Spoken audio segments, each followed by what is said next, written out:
The Roboutian Heresy Chapter 8. Night Lords, Crusaders in the Shadows.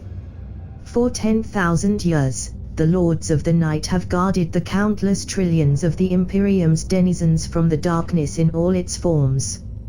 As their legendary Primarch once did on their home world of Nostramo, they now protect mankind from the depredations of Xenos and traitors, wielding the blade of justice in the darkest places.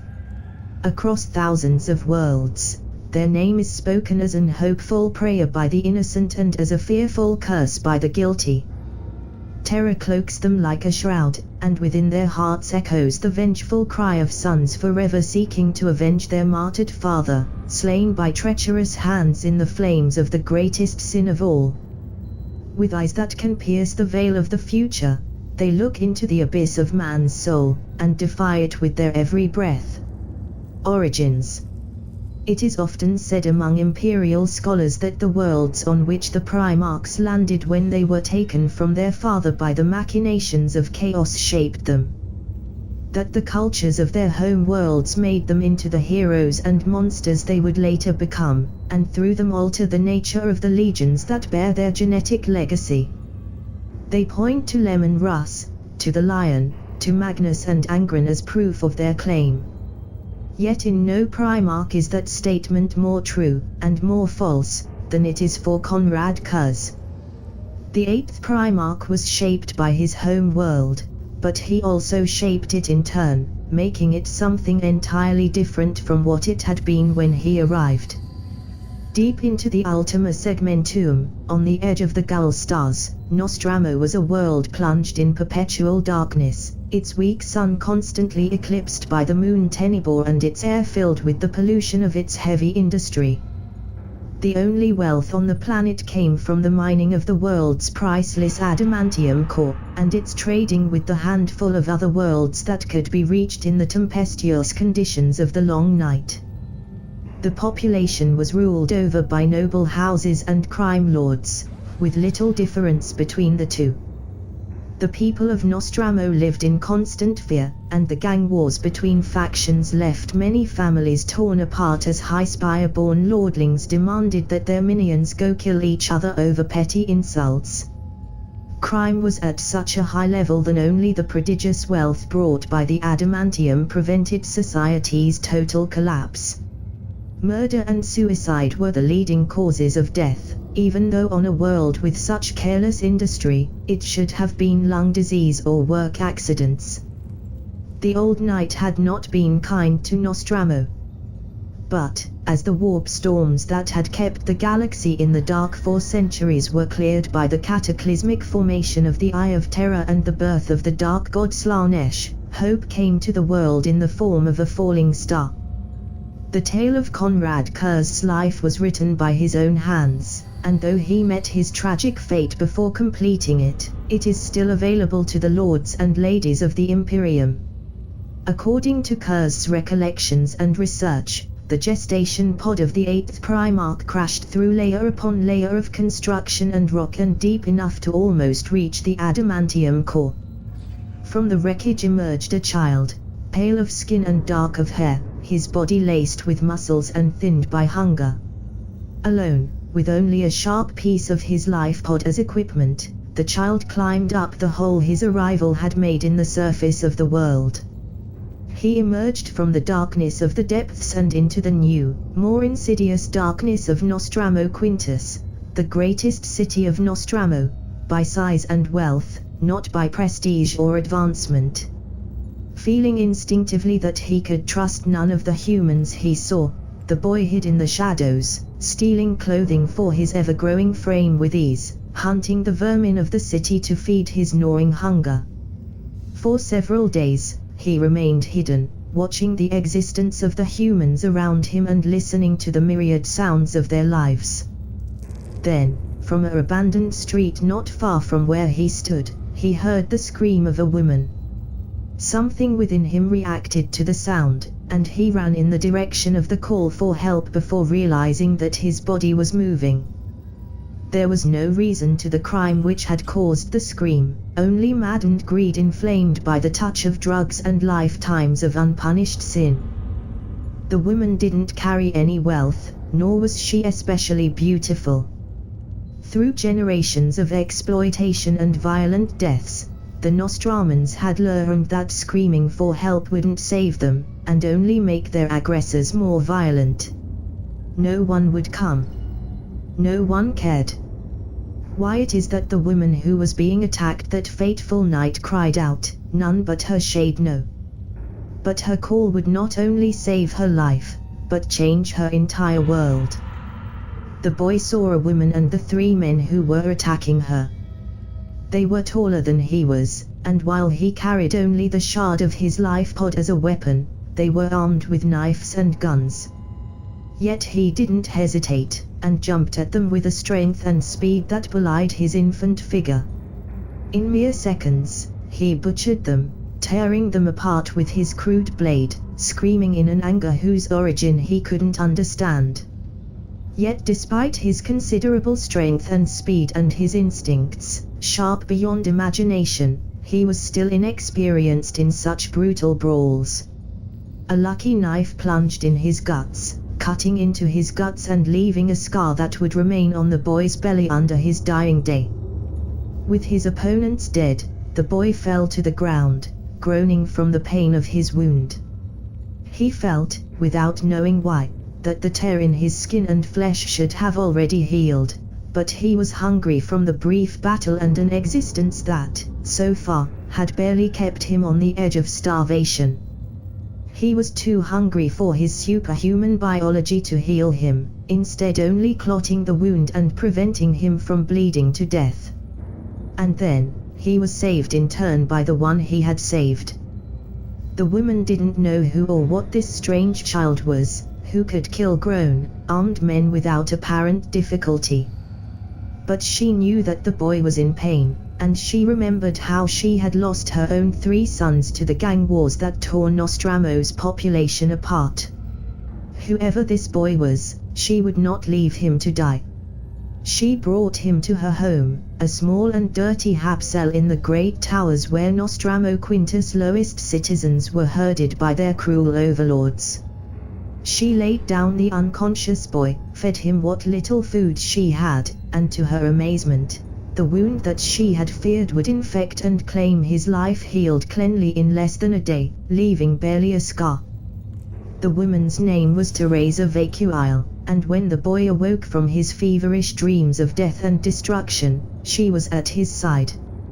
For a few days, he remained in her care, learning the art of speech and the fact that there were humans who wouldn't harm him on sight. In the years that followed, the boy, who would soon grow to surpass the height of any man on the planet, would often return to her, bringing her gifts and seeking the soothing comfort of her presence. He never warned her of his visits, only appearing in her home without her never knowing how he had entered it. This was so that she would remain safe, for the boy would make many enemies. After leaving the refuge of Teresa's home, the boy had seen the city as what it was for the first time, a cesspit of corruption and depravity, where the strong mercilessly tormented the weak, offering them in return their dubious protection against other overlords who were neither better nor worse than them. Innocent lives were either crushed in the mud or contaminated by the taint of evil. With his eyes open to the darkness that he had thought was the natural order, the young Primarch decided to change it. He began modestly at first, attacking those who committed crimes against their fellow humans when he saw them. Murderers and rapists were found massacred in the same streets where they had used to perform their gruesome deeds, and rumors began to spread of a tall and pale figure who brought judgment to the sinners with hatred in its eyes. Soon, the people of Nostramo Quintus gave a name to this mysterious entity: the Night Haunter. Growing in strength, size and intellect, Night Haunter studied the corrupt society of Nostramo, both through his own eyes and ears and by speaking at length with Teresa. The woman was the only one who knew what the rumors were referring to, and she was also the only one to know the man behind the monster of myth. When Night Haunter spoke of his plans to hunt and kill the ones who led the criminals rather than the criminals themselves, she warned him of the danger he would put himself into, and when the nightmares began to torment him, she was the only one he told of them. The War of Night Haunter continued. Entire gangs were wiped out, others dissolved after their leader's gruesome demise. With the corpses of criminals found hanging from their lairs' walls, horribly mutilated, the people of Nostramo Quintus watched as less and less crimes were committed in their city. Lowly thugs fled the hive in droves, while their high spires masters called for the head of Night Haunter. Vast hunts were organized, but those who were sent either returned empty-handed or never returned at all. Immense sums were offered for information on the mysterious vigilante, but only one soul knew anything about him, and she would never betray him. When the lower districts of the city were entirely cleared of crime, the attention of Night Haunter turned to the spires where the greatest sinners hid from his judgment. No longer daring to go to where their inferiors lived in order to sate their depraved lusts, the so-called nobles hid in their fortresses, guarded by armies of armed men. Night Haunter knew that even for one such as he, punishing them would be a challenge. He planned for several days, observing the spires from afar, until he knew what to do. On a night when Tenebor was full in Nostramo's cloud-choked skies, he acted. Whatever the plan of the Primarch was, he never got the chance to put it in action.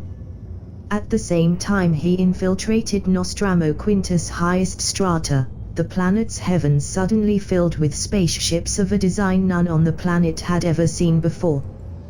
Today, we know them to have been of Elder origin, and surviving depictions of the Xenos indicated that they came from the craft world Ulthwet, one of the giant ships in which the last Elder lived since the destruction of their empire. The Elder descended upon Nostramo Quintus aboard hundreds of crafts. Thousands of them disembarked in the spires, and began to slaughter all those they crossed. With the typical arrogance of their kind, they never explained why they had come to Nostramo, instead killing all who were in their way as they sought the one they had come to kill. Night Haunter, enraged at their reckless killing, faced them head-on, rallying to him the shattered private armies of the city's nobles who, by then, were already fleeing the city, only to be shot down by Elder artillery in order to ensure their quarry didn't escape.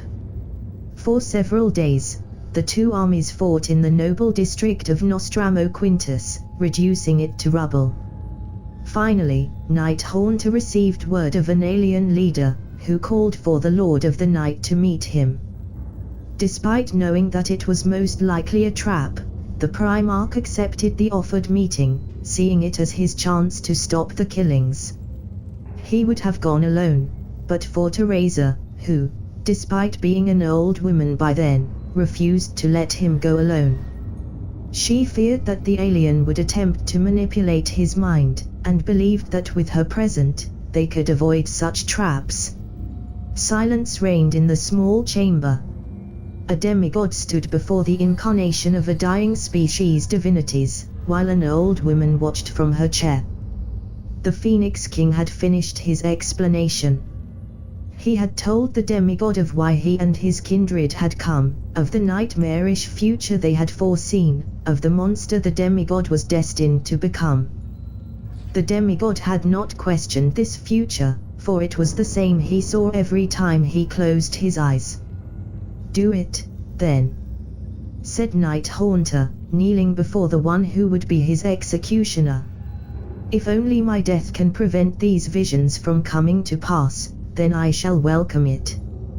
Without any more words, the Phoenix King raised his long blade, and, with a grace that no human could ever hope to match, struck at the demigod's chest, seeking to pierce his twin hearts at once and kill him as painlessly as it was possible for one such as he to die.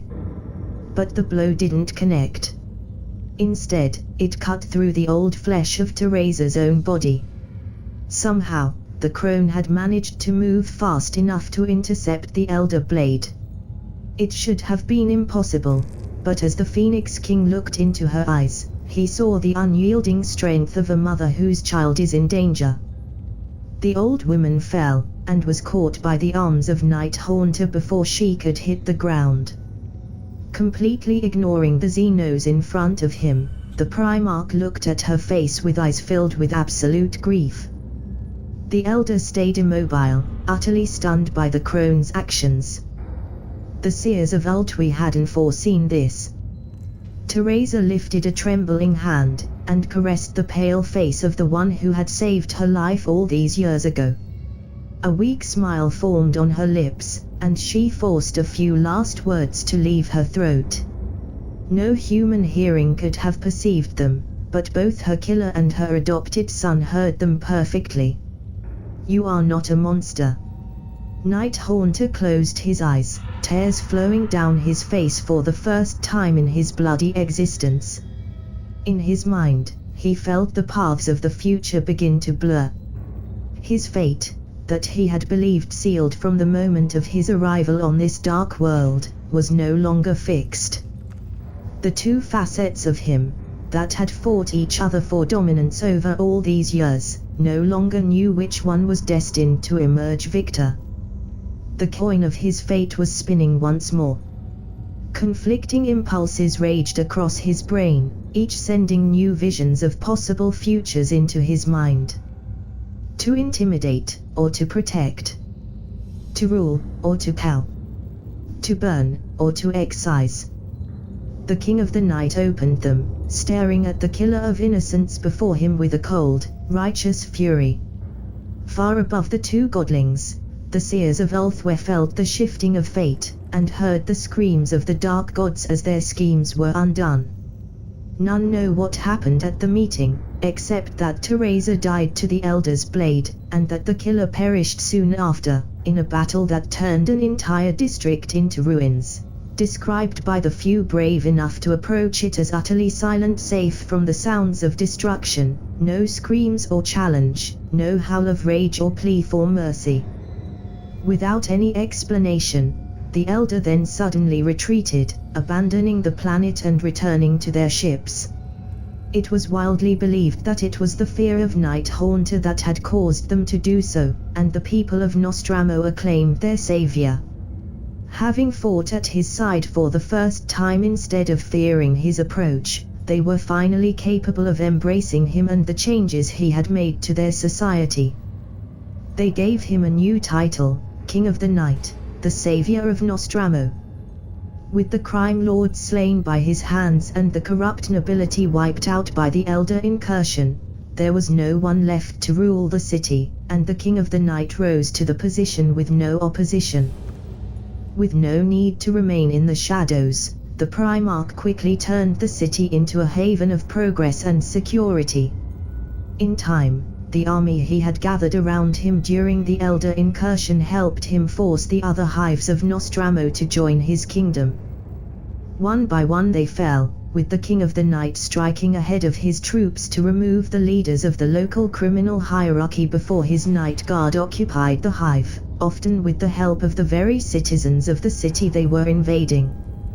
Ruling from his castle, built upon the ruins of Nostramo Quintus' noble district, the King of the Night brought a new age of peace and prosperity to his people. Several decades passed thusly, until the Great Crusade reached Nostramo, and the Emperor came to his lost son's world. The King of the Night had foreseen the coming of the Emperor, and ordered Nostramo's orbital defenses, installed in the wake of the Elder attack, to not engage the fleet. Not that they would have tried. The Master of Mankind came to Nostramo at the head of 1,000 ships, each of them superior by far to the planet's technology. The perpetual darkness covering Nostramo burst apart in a pillar of light as the fleet's mere presence in orbit disturbed the weather patterns of the world. Men, women and children cried in anguish as the light bit into their sensible eyes, and many of them were blinded by the direct sunlight of their planet's weak sun. In the years to come, though he would be far from Nostramo, the King of the Night would ensure that these poor souls were cared for accordingly. The imperial delegation, recorded in Numbers archives as the Delegation of Light, was a procession of thousands of transhuman warriors, including many of the Emperor's own custodians. They marched in the streets of Nostramo Quintus, crossing the city toward the castle where the planet's unchallenged master waited for them. The Emperor descended upon Nostramo with no less than 4 Primarchs accompanying him. Rigaldorn, Lorga Aurelian, Fulgrim the Phoenician and Ferus Manius. Each of them greeted their newfound brother, and then their father did the same. One by one, they told him their names, these beings that claimed to be his brothers. When the one in yellow armor and white hair told him he was called Rigaldorn, the King of the Night saw a glimpse of a towering giant, howling his fury at blood-tainted skies on a world of eternal war, before the image vanished and didn't return. When Lorga introduced himself, the image turned into the scholar-looking man fighting against creatures of nightmares amidst fires and storms. When Ferus Manius stated his name, he witnessed rot spreading through his form, claiming him as its eternal host. And when Fulgrim spoke, it was hard for the king to hold back his tears as the perfect form of the warrior before him broken and abused in the dark holds of a vessel of the damned. He didn't answer to any of them, and they stepped back, letting their leader advance.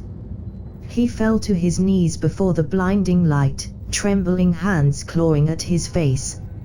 In the depths of his subconscious mind, the darkness that he had kept locked away since the coming of the elders was burning, hurting him even as it dissolved into nothingness.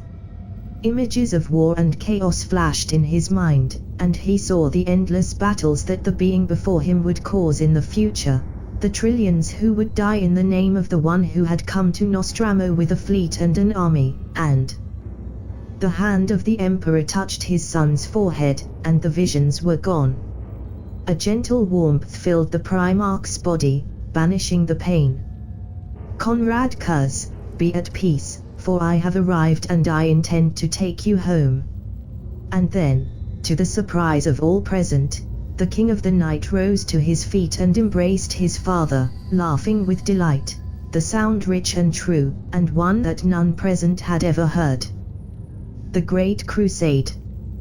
We are the Lords of the Night. That name refers to more than our eyes, which can see into the deepest darkness, or to our legion's homeworld, which will never know the true touch of a sun. It speaks of our nature, of our place in the Imperium. It is our task, our duty to uphold the nobility that has endured through the darkness that has shrouded the galaxy for the last centuries. The age of strife is over. This is the age of the Great Crusade, of the Imperial Truth, of the Pax Imperialis. Each and every one of you is a blade of justice, of protection and punishment alike. We all know the darkness that lives within all human souls, and it is even more dangerous to the Imperium's ideals than the countless horrors that lurk within the stars.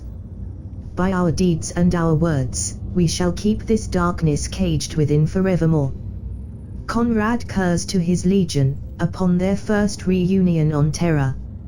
After being found on Nostramo, and leaving the leadership of the world to those his most trusted ministers, Conrad Curs, having finally received a true name from his father, rather than the titles given to him by lesser men, journeyed to Terra. There, he learned the art of warfare, and was reunited with the legion that bore his genetic legacy. Prior to the finding of its Primarch, the 8th Legion had been used to punish those who had joined the Imperium, yet continued the forbidden practices of the Age of Strife. On Terra and across the galaxy, the legionaries that bore Cursed Geneseed had brought judgment to dozens of cultures that had broken the Imperial law. Gene lords and psychic tyrants, overlords who ruled through chemical-induced ecstasy and obedience, all these and more were brought low by the claws of the 8th, often at the Emperor's own command. The Primarch learned of the deeds of his sons, and he found them good and deserving of praise, yet also feared what the path of pure retribution would inflict upon the soul of his legion in the long term. In a speech whose records are still kept reverently by the 8th Legion, the King of the Night proclaimed their mission to be one of protection as well as punishment, and renamed the Legion into the Night Lords. The Emperor smiled on this renaming, and gave his son his blessing before sending him into the stars at the head of his legion. With their new name and purpose, the warriors of the 8th joined the Great Crusade in earnest, no longer a force of retribution but one of conquest. With a steady intake of new recruits from Nostramo, the Legion adapted quickly to its new place in the Emperor's grand plan. Entire systems were freed from the rule of alien overlords, while on others tyrants were brought low and their bloody ends broadcast for the oppressed population to watch along the evidence of the crimes for which they were being punished. Far more iterators tended to accompany their expeditionary fleets than the other legions, and whenever they encountered a human culture apt to join the Imperium, they would not hesitate to spend years trying to reach a pacific and diplomatic end before grudgingly resorting to the immense military power at their disposal. This caused the progress of the Night Lords to be slower than most of their sister legions, but the worlds they conquered were productive parts of the Imperium in record time after their compliance, their citizens either proud to be part of such a great endeavor or glad that the incarnate nightmares of shadow were gone. In response to several complaints about this perceived slowness, the Emperor declared that Conrad had his whole support, and Horus added that it was better for the Imperium that its worlds were loyal than numerous. Where before their name had been a whisper in the dark spoken only by fearful serfs, it became a symbol of hope as well, an example of a future where the Astartes were defenders of mankind. Each world that was added to the Imperium by expeditionary fleets led by elements of the 8th added to the growing rumor that Conrad Kurz had inherited all of his father's concern and empathy for mankind. The scholars who accompanied them and learned the heart of the 8th Legion and the history of its Primarch soon came to give thanks to the Emperor that he had also granted Kurz the moral strength to resist the corruption of Nostramo, for such trays could have easily been twisted by the darkness he witnessed all around him in the first years of his life. Still, for all his perceived softness, Conrad Kurz was still a Primarch, a lord of armies, and a destroyer of worlds. In several instances, when he came upon worlds utterly corrupt, those bearing the touch of the ruinous powers, though in these days the Legion didn't know what they were, the King of the Night ordered entire planets to be annihilated from orbit. Just as some people were beyond redemption and had to be executed in order to protect the rest, some cultures were too corrupt to be saved and had to be destroyed before they spread their venom across the galaxy. Only he had such authority, though, and when his sons discovered a world that they believed had to be purged, he would travel to them in order to deliver judgment. So the King of the Night spent most of the Great Crusade with dozens of different expeditionary fleets, escorted by his first company, spreading his wisdom and beliefs to the entirety of his legion instead of delivering it only to the elite forces that accompanied him. And I saw fire descend from the skies, and dark giants the color of night came down with fury and blade. And they fought against the spirit lords and their soulless minions, bringing down the flames of justice and hope with them. The hosts of the unborn gathered to face them, but they were broken by the mags of the giants, who cast lighting and fire unto them. They cast down the idols my ancestors had been forced to rise in the honor of the spirit lords, and freed my people from the cages of stone and iron and lies. Then came down their own king, his eyes filled with righteous wrath, and he fought and slew the spirit king himself, sending his shade screaming back into the void. Extract from the Testament of the Night, a text held as sacred by the ecclesiarchy and written by one of the survivors of the Fifth World to be conquered by the 809th Expeditionary Fleet, accompanied by Khadra the Bloodless, captain of the 13th Company of the Night Lords. While Conrad was one of the Emperor's favored sons, his relations with his brothers were more disparate. He respected Horus immensely, and was close friend with Magnus and Fulgrim, who had been present on his reunion with their father. When Alpharius was finally found, near the end of the Great Crusade, he was the only Primarch besides Horus to admire their little brother's style of warfare. But several other Primarchs looked down on the tactics he used with sneers, believing them to be the tools of a coward, not a true warrior. Among these, Guilliman and the Lion were the most prominent. But tactics were not the true point of discord between the King of the Night and some of his brothers. After all, they all had their own ways of waging war. It was on the treatment of humans that the most violent disagreements occurred. After the Emperor had returned to Terra and made Horus his war master, Conrad's influence in the growing Imperium began to increase. As one of the most ardent supporters of Horus' ascension, he spent much time alongside his brother, helping solidify his authority over the Great Crusade's disparate forces. Many imperial forces called for the help of the 8th Legion in resolving conflicts with human cultures that resisted compliance, be it through diplomacy or surgical assaults. The vision of the King of the Night appealed to these mortal commanders, and Horus too came to soften his military ways, seeking to use diplomacy more often. Through numerous campaigns alongside the Night Lords, he had been exposed to both their methods of war and their beliefs, and seen the advantages they held for the Imperium. This would eventually lead to his encounter with the Interrex, and the discovery of the threat of chaos by the first Primarch. However, not all Primarchs agreed with Kur's ideals, and as the Great Crusade continued in its master's absence, rifts between Primarchs and legions began to grow. On the world of Karaten, the Night Lords fought alongside the Salamanders, under the leadership of their respective Primarchs. Karaten was a world populated by humans whose culture qualified for compliance to the Imperium without it needing to change its laws or beliefs, but the leaders of its great city-states refused the integration out of fear for their people, for the firsts to have reached them were the sons of Vulcan, and even the brief contact was enough for the humans to see the darkness within the Salamander's heart.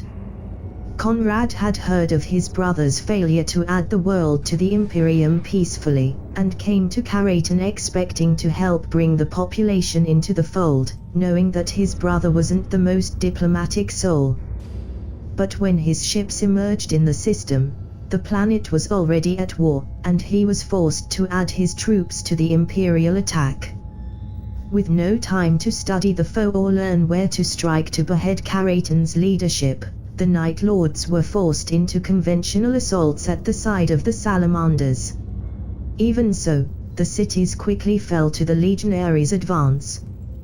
But every time a city was taken, Vulcan and his sons would butcher a fifth of the population, choosing randomly who would live and who would die in order to impress on the survivors that they had no influence over whether they lived or died. Horrified, Kurz tried to make his brother stop, but Vulcan was deaf to the King of the Night's pleas for restraint. Outnumbered by the Salamanders, the Night Lords couldn't oppose their brothers directly, but they retired their support from the invasion, leaving the system with promises that the Emperor would hear of this. Vulcan laughed at his brother's cowardice, and resumed his bloody invasion. However, when the Salamanders reached the last city of Karaten and threw open its fortified doors, they found it empty. The Night Lords had spirited away several million citizens, bringing them aboard their ships to other worlds where they would be safe from the Black Dragon. None but the 8th know where these refugees were brought, but it is known that Night Lords aspirants are still picked from the descendants of Karaten. The Salamanders' actions would be reported to the commanders of the Great Crusade, but the scale of the Great Crusade made answering such things difficult, and before any sanction could be issued, the events of Istvan would make the Salamanders' deeds irrelevant. While the Karaten incident ended without the two Primarchs coming to blows, the same cannot be said for what happened in the Cherort system. There, 3 legions came to bring a confederation of worlds to heal: the Night Lords, the Emperor's children and the Imperial Fists.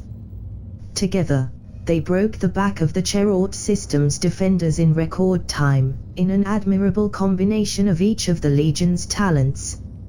Such a victory should have been remembered as a triumph of the Imperium, a display of unity that remembrancers should have immortalized in 100 masterpieces.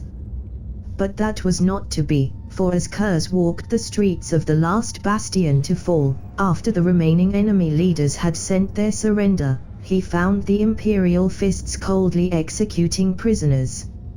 At first, the King of the Night believed it to be a mistake, that the legionaries before him hadn't received word of the surrender. But that wasn't the case. The Imperial Fists were executing all those who had resisted the Imperium, in order to teach the survivors the price of disobedience and rebellion. Furious, Kurz commanded the legionaries to seize this instant, and they obeyed, though whether it was because Kurz outranked them or because he could kill them all if they refused shall remain a mystery for the ages. The savior of Nostramo confronted his brother on these executions. They fought us. They must die. It is as simple as that, Kurz. They fought us because we were at war. But that is no longer the case. The war is over. Look around you, brother. Are any of them holding a weapon? Is any one of them a threat to us? Their commanders opposed us, yes. They rejected the Imperium, yes. I understand as much as you the necessity of bringing all of mankind into the fold of our Father's empire, Dawn, but if we butcher all those who do not wish to join us, then we are only giving them more reason to do so. The war, growled Dawn, is never over. There are a million threats in this galaxy, and the war against them will never end. If we allow for any weakness into the Imperium's foundations, it will collapse under the endless pressure of 1,000 Xenos invasions. And murdering those who are to be our subjects is not a weakness to you. It is your pandering that is a weakness, Kurz. These mortals must learn their place in the Imperium, or they will fight our dominion over them and refuse our command when the time comes. Your way may be the easiest way, the way that makes you feel like a hero, but it will bring nothing but ruin and death when the true threat comes and they are unprepared to face it. You. Kurz's words trailed on, unfinished. Dawn looked back at his brother, wondering what was happening, and had a fraction of a second to note the horrified expression on Kurz's face before his brother jumped at him and started trying to kill him. While the two brothers violently argued, Kurz was seized by one of the visions that had plagued his childhood. He saw the man before him as he would one day be, a blood-soaked monster, howling in eternal rage and immortal hatred, butchering his own sons and laying low the works of the Emperor in a burning crusade. All reason forgotten, the King of the Night hurled himself at his brother and tried to kill him, inflicting heavy wounds upon Dawn before Fulgrim, who had watched the exchange from a distance, managed to tear his brother from Rugel's prone form. The Primarch of the Imperial Fists was evacuated by his men, and as soon as he had awoken from his wounds, Dawn ordered his fleet to leave Cherort, severing all ties with the Night Lords. The two legions wouldn't meet each other until years later, on the fields of Istvan V. On Cherort, Fulgrim demanded that his brother explain his violent actions. Dawn's deeds may have been distasteful, and his arguments flawed, but nothing the Phoenician had seen justified such an aggression. If anything, it was certain to make Dawn deaf to any attempt to change his ways. Conrad confessed what he had seen to his old friend, the visions, so much like those who had haunted him during his youth on Nostramo, before the coming of the Emperor and the healing touch of the Emperor's hands. He knew, in hindsight, that attacking Dawn had been a foolish move. Even if he wanted to kill his brothers, that wouldn't have been how he would have done it had he been in full possession of his wits. but such had been the horror of what he had seen that he hadn't been able to hold himself back. It is not known whether Fulgrim believed his brother or not. He had learned, through the Great Crusade, to trust Kur's prophetic visions, but what he described now went against everything the Phoenician believed in. Even if there were tensions between the Primarchs, divergent opinions and approaches on galactic matters, surely it wouldn't come to war like the King of the Night claimed. For several days, the two Primarchs conversed, while their men brought the Cherort system to compliance and restored order across its worlds with a minimum of bloodshed. When they left and went on their separate ways, Fulgrim had sworn to his brother that they would speak again of these subjects when they next met. For now, he and his legion were needed far away, called by Ferrus Manus to help in the subjugation of a human culture allied to Xenos. The Heresy. When I was young, every time I closed my eyes I saw the galaxy burning. I could see the darkness extinguishing the light of hope, creating a future of endless wars and suffering. On fields of stone and dust, demigods waged war among themselves, while humanity's kingdom crumbled to ruin around them. Daemons and angels they were, fighting a war that never should have been fought in the name of the greatest lie and the ultimate truth, and worlds burned in their wake. I never saw who won this war, though in truth I suspect neither side will if this future comes to pass. These visions stopped when I was reunited with my father, when he placed his hand upon my head and dissipated the last traces of Night Haunter clinging to existence in my mind. Even so, I never forgot them, and tried all I could to prevent them from ever becoming a reality. I spoke with those of my brothers I had seen fall into darkness, trying to divert their paths from these infernal realms where I had seen them become slave kings to false gods. And for a time, I allowed myself to believe I had succeeded. Now I dream of these things once more, knowing that the warriors I see are Astartes, and all that has changed is that the angels and the daemons have exchanged their places on the chessboard of fate. From the private writings of Primarch Conrad Kuz, while en route to the Istvan system. The news of the Istvan atrocity reached Kuz soon after leaving Cherort. Guilliman, Sanguinius, Ferrus Manus and Dorn had turned against the Emperor. While the name of the last traitor left a bitter taste in Conrad's mouth, so much could have been avoided had he succeeded in slaying his brother. It was the name of Manus that most filled him with alarm. What had become of Fulgrim, who had gone to help the one who was now revealed to be a traitor? Horrible doubts and suspicions rose in his mind as he remembered some of the things he had seen on Nostromo, images of the Emperor's children brought down into damnation by the lies of a warp-born creature. He crushed these doubts, however, for he knew his brother.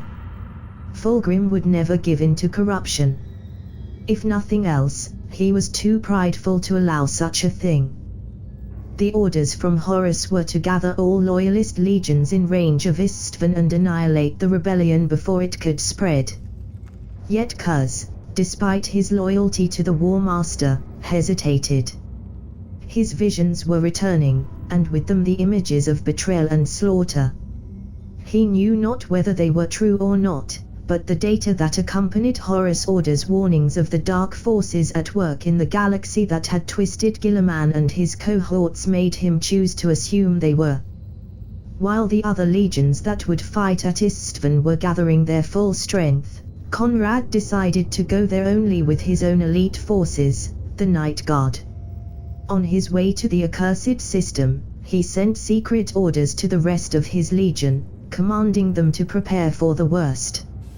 His warnings were vague, but they did contain an hint that he may no longer be there to guide them, and that if, somehow, the traitors won the Battle of Istvan despite having only 4 legion against the 7 that had pledged to come, they were to be ready to fight for the throne until their dying breath.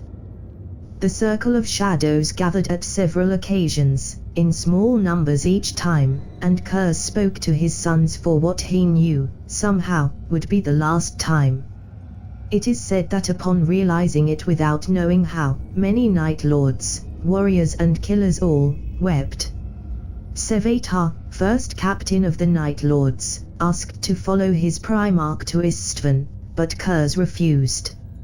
In a brutal argument caused by loyalty and worry, the Prince of Crows was chased out of Kurz's presence, tasked with the impossible mission to lead the Legion if the worst was to happen. His gauntlets marked red forevermore as the sign of his fate. His death would happen at the Primarch's command. Until then, he was forbidden to die. Upon arriving at Istvan, Kurz sought his brother Alpharius. They spoke aboard the youngest Primarch's battle barge, but the contents of their exchange remain unknown. Most believe that the King of the Night shared his visions and worries with his brother, and demanded of him that he takes the same precautions against disaster that Kurz himself had taken. The other legions arrived, and the assault on the traitors' positions was planned. Kurz argued that, with his legion present only in small numbers, it would be better for them to be part of the vanguard. The Night Lords struck first, attacking the traitors with unrivaled fury and quickly securing a landing point for the forces of Alpharius and Mortarion. Tales of Istvan V are few, but those who speak of the Night Lords record their absolute fury in the front of such betrayal. Other legions may have had difficulties accepting the truth of the heresy, and the fact that they would fight their own kind. But the Night Lords felt no such compunction, only a righteous anger that would make the traitors pay dearly for their unthinkable crime. Twice the King of the Night came blade to blade with one of his treacherous brothers. Ferus and Kurz fought each other amidst the pestilent sons of the Iron Hands Primarch, Kurz demanding his brother reveal what had happened to Fulgrim but getting no answer, until he saw that he couldn't kill his brother. Such were the extent of his transformation. Then, at last, Kurz faced Dorn. The Primarch of the Imperial Fists rejoiced at such a duel, for by killing Kurz he believed that he could prove that he was right, and that not only was the way of the 8th Legion wrong, it also made them weak. It was not to be so, however, for Dorn was almost slain once again by the blades of his brother, and only saved from death by the intervention of Sanguinius, one of the mightiest of the Primarchs. Facing two of his traitor brothers, even Kurz knew that he was outmatched, and he withdrew from the engagement at the same moment that the second wave began to arrive. For a moment, he felt the future stand on the edge of a blade, not knowing whether his visions would reveal true or not.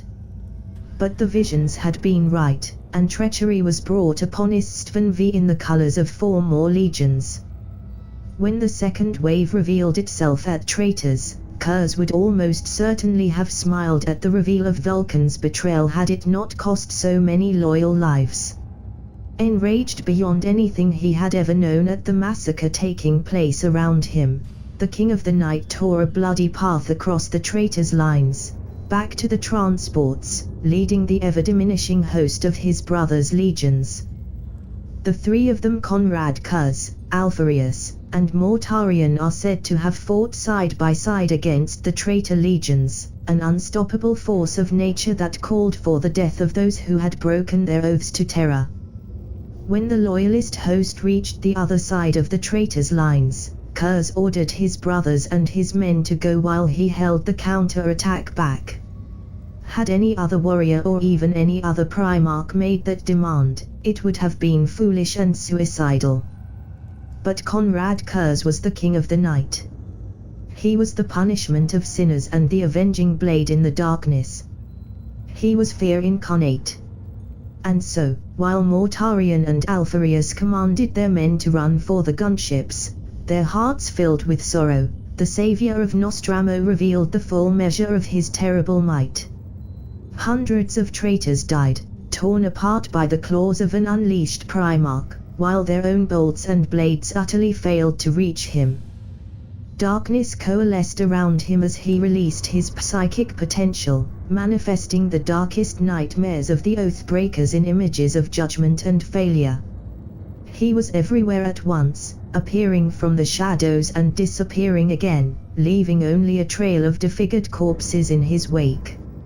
Only when Vulcan came to face him did the King of the Night stand his ground, and the fight between these two forced the rest of the traitor legions to step back, let they be caught in between these two raging gods and annihilated.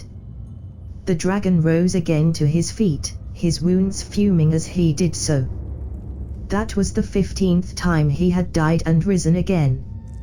Conrad's left claw, Mercy, had broken in his opponent's chest this time, leaving 5 long talons straight into the other Primarch's primary heart, and yet Vulcan was rising as if it was nothing.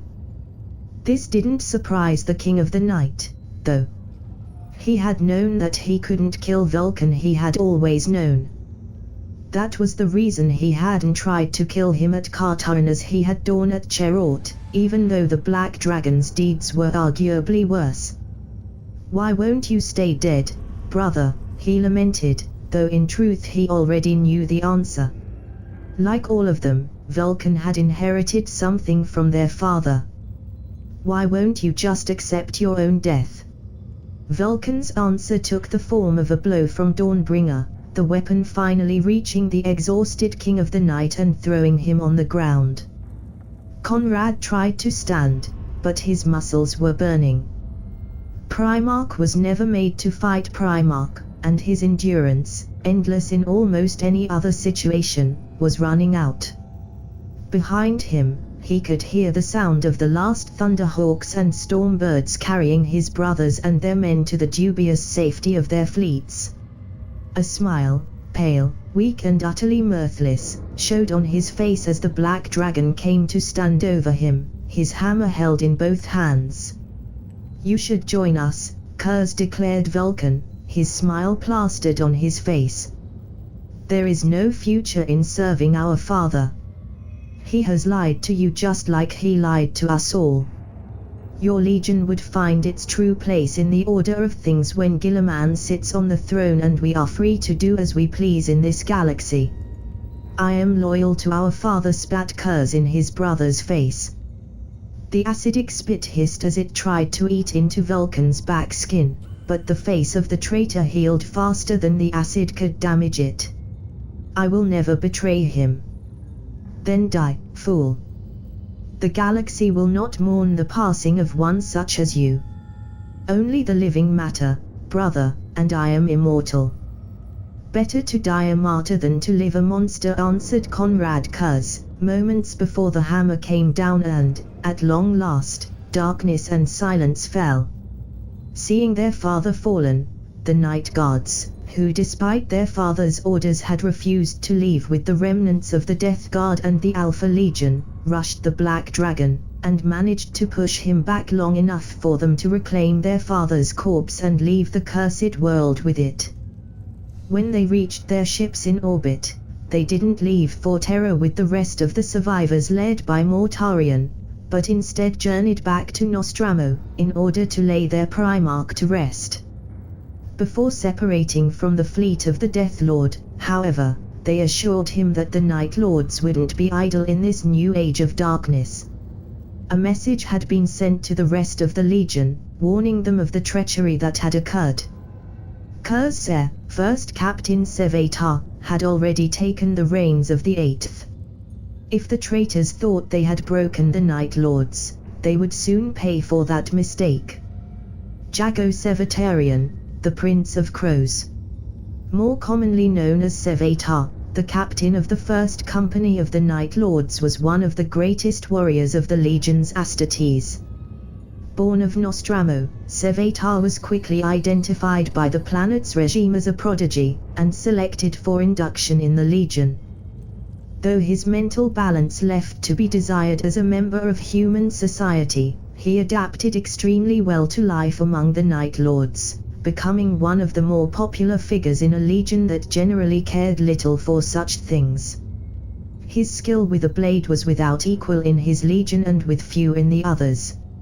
Unlike many other duelists of renown, he cared nothing for his personal honor, using every dirty trick he knew in order to win. It was him who ended the winning streak of Sigismund of the Imperial Fists, by headbutting the other first captain as their duel reached its 30th hour. Though the onlookers of the 7th Legion decried the dishonorable blow, Sigismund himself appeared to take it with humor, seeing the duel as a lesson for him. After all, few of the opponents he would face in the Great Crusade would fight with any honor. While the 7th Legion considered that duel a tie, the Night Lords, when they spoke of it without laughing, clearly thought Sevatar had won. As the first captain, Sevatar escorted his Primarch during the Great Crusade, and saw more of him than any other Night Lord. This closeness is why he was made heir before Istvan, and why he, more than anyone else save perhaps the demigod's long-dead foster mother, knew his father's heart. As a Lord of the Great Crusade, he was a diplomat as well as a warlord, and though he lacked some of the empathy his father possessed, he still proved to be a very efficient threat in discussions. Sevatar would speak of what he and his men would do to the other party if they refused the offer of compliance, his tone utterly serious and his lips curled into a parody of a smile, and then Kurz would intervene and appear all the more magnanimous. It is unknown whether the first captain was playing a role or simply stating the truth. He proved several times that he wouldn't hesitate to make his threats a reality. On the battlefield, he fought as the commander of the Atramentar, the 8th Legion's Terminator elite. With his power spear, he was almost impossible to touch, leading some to claim that he had latent psychic powers, even if he was never part of the Night Lord's libraries. Centuries after the end of the heresy, Sevatar vanished during a battle opposing his legion to a group of dark angels who had escaped the Eye of Terror. The Legion Master boarded one of the traitor's ships with his men, and hadn't left it by the time it was pulled back into the warp by the sorcerers on board. His ultimate fate remains unknown. After their triumph at Istvan, the traitor legions began their advance on Terra. Almost at once, their mighty host shattered with the Dark Angels leaving to bring the Space Wolves on the traitor's side, and most of the other traitor legions choosing to pursue their own goals over Guilliman's great plans. Watching this separation from the shadows, the Night Lords seized the opportunity. Linking with cells of the Alpha Legion and other loyalist elements, they began a long campaign of harassment, attacking supply lines and ambushing the traitors at every turn. On the worlds where the traitors made planetfall to force them to join them or grind them to dust, the Sons of Nostramo led the resistance with guerrilla tactics and carefully planned assassinations. Entire regiments of the Imperial Army that had cast their lot with Guilliman vanished from the stars during what came to be known as the Shadow Wars, wiped out of existence by disturbingly small numbers of Night Lords. Eventually, the White Scars were tasked by the arch-traitor to destroy the 8th and 20th Legions elements that were hindering his advance. For years, the 5th Legion hunted their betrayed brethren, taking great losses for each dubious victory they claimed. The tales of the Shadow Wars are depicted in great war museums and temples on Nostramo, both in stasis-preserved scrolls and in great frescoes representing the most momentous battles. There are even a few depictions of Alpha Legionaries, despite the 20th's tendencies for erasing all traces of its actions. Whether the Sons of Alpharius allowed the Night Lords to keep them out of personal pride or a sense of brotherhood, none outside of this mysterious gene line know. Telos Valkyran, the Soul Hunter.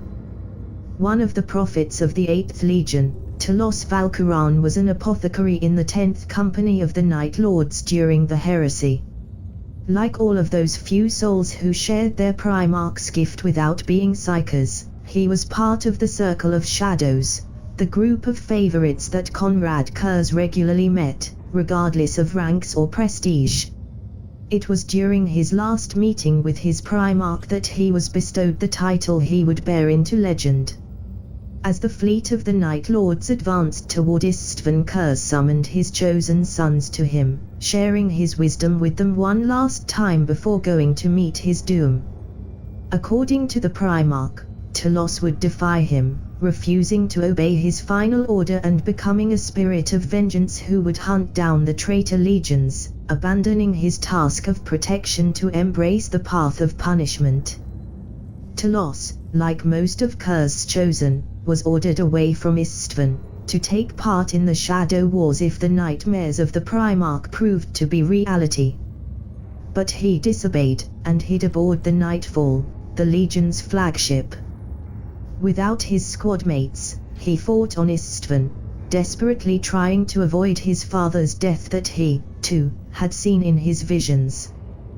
When he saw Kurz choose to remain behind in order to give his sons and brothers a chance to escape, he fought alongside his guards, refusing to retreat. When the King of the Night fell, it was he who rallied the demoralized Night Lords and led them into a desperate assault to reclaim their father's body. After the return to Nostromo and the interment of their Primarch, the rest of the Istvan survivors elected to remain and protect the tomb of their lord. Telos, however, burned with the desire for vengeance, and rejoined his company to take part in the Shadow Wars. His visions helped lead the 10th to many victories against Guilliman's forces, and at the Siege of Terra, he fought against the Blood Angels at the side of his captain Malkarian. Guided by his visions, the warriors at his side would seek out specific individuals on the other side, champions and commanders whose evil deeds resonated through time itself. Telos Valkyran was thought dead alongside his squad in the War of the Dragon, during the Scouring, but his body was never recovered, and tales are told among the legionaries of the 8th and of these legions who fought at their side during that conflict, tales that he survived, and escaped to hunt down the traitors for all eternity. To this day, there are reports coming from worlds under attack by the traitor legions of a warrior in midnight clad, with the ghosts of his lost brothers fighting at his side as he hunts down those treacherous souls who have avoided justice for so long. Whether there is any truth to these stories or if they are no more than wishful thinking from a legion that has lost much, no one amongst the Inquisition knows despite significant efforts to locate picked records of the Soul Hunter's deeds. The Thramas Crusade. Guilliman believed the entirety of Kurz's legion was at work to prevent him from reaching Terra, but he was wrong. Only a part of the Night Lords were taking part in the Shadow Wars.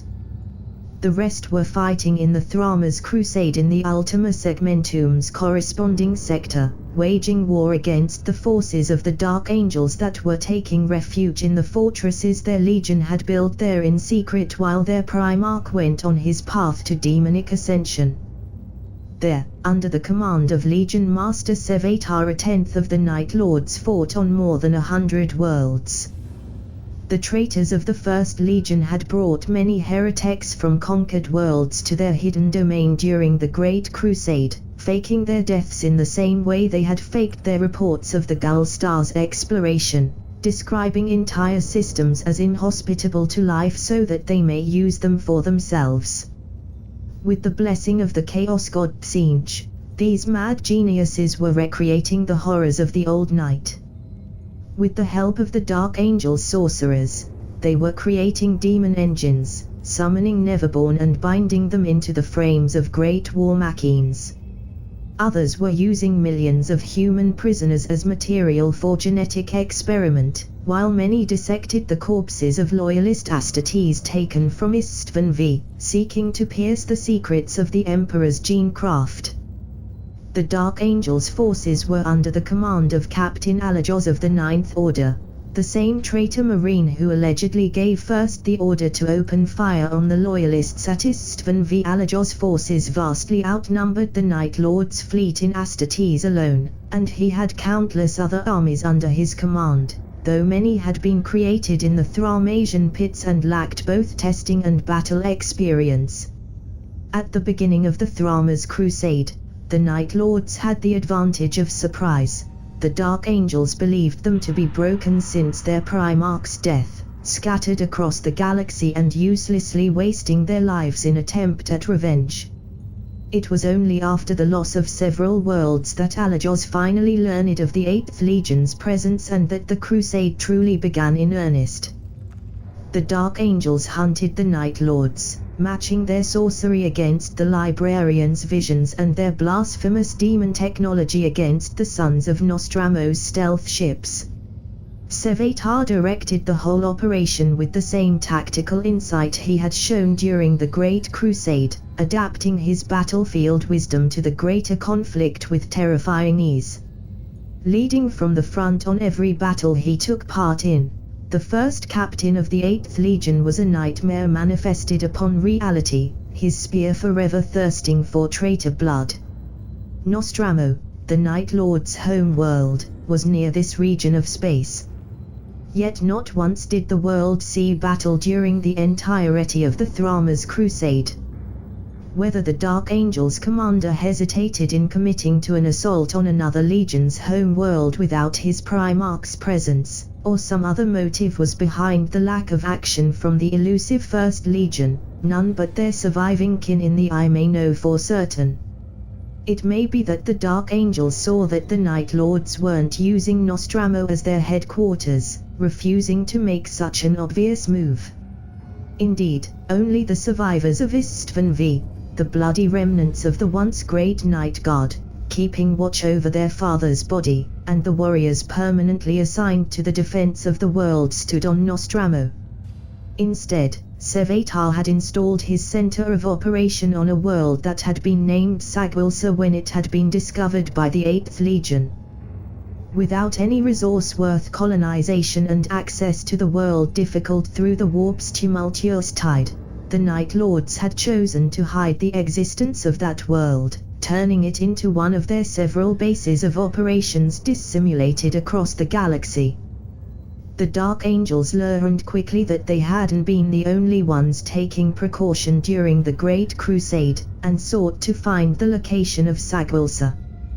Captured Night Lords were given over the interrogator chaplains in order to extract the information from them, but Sevatar had been wise to their methods.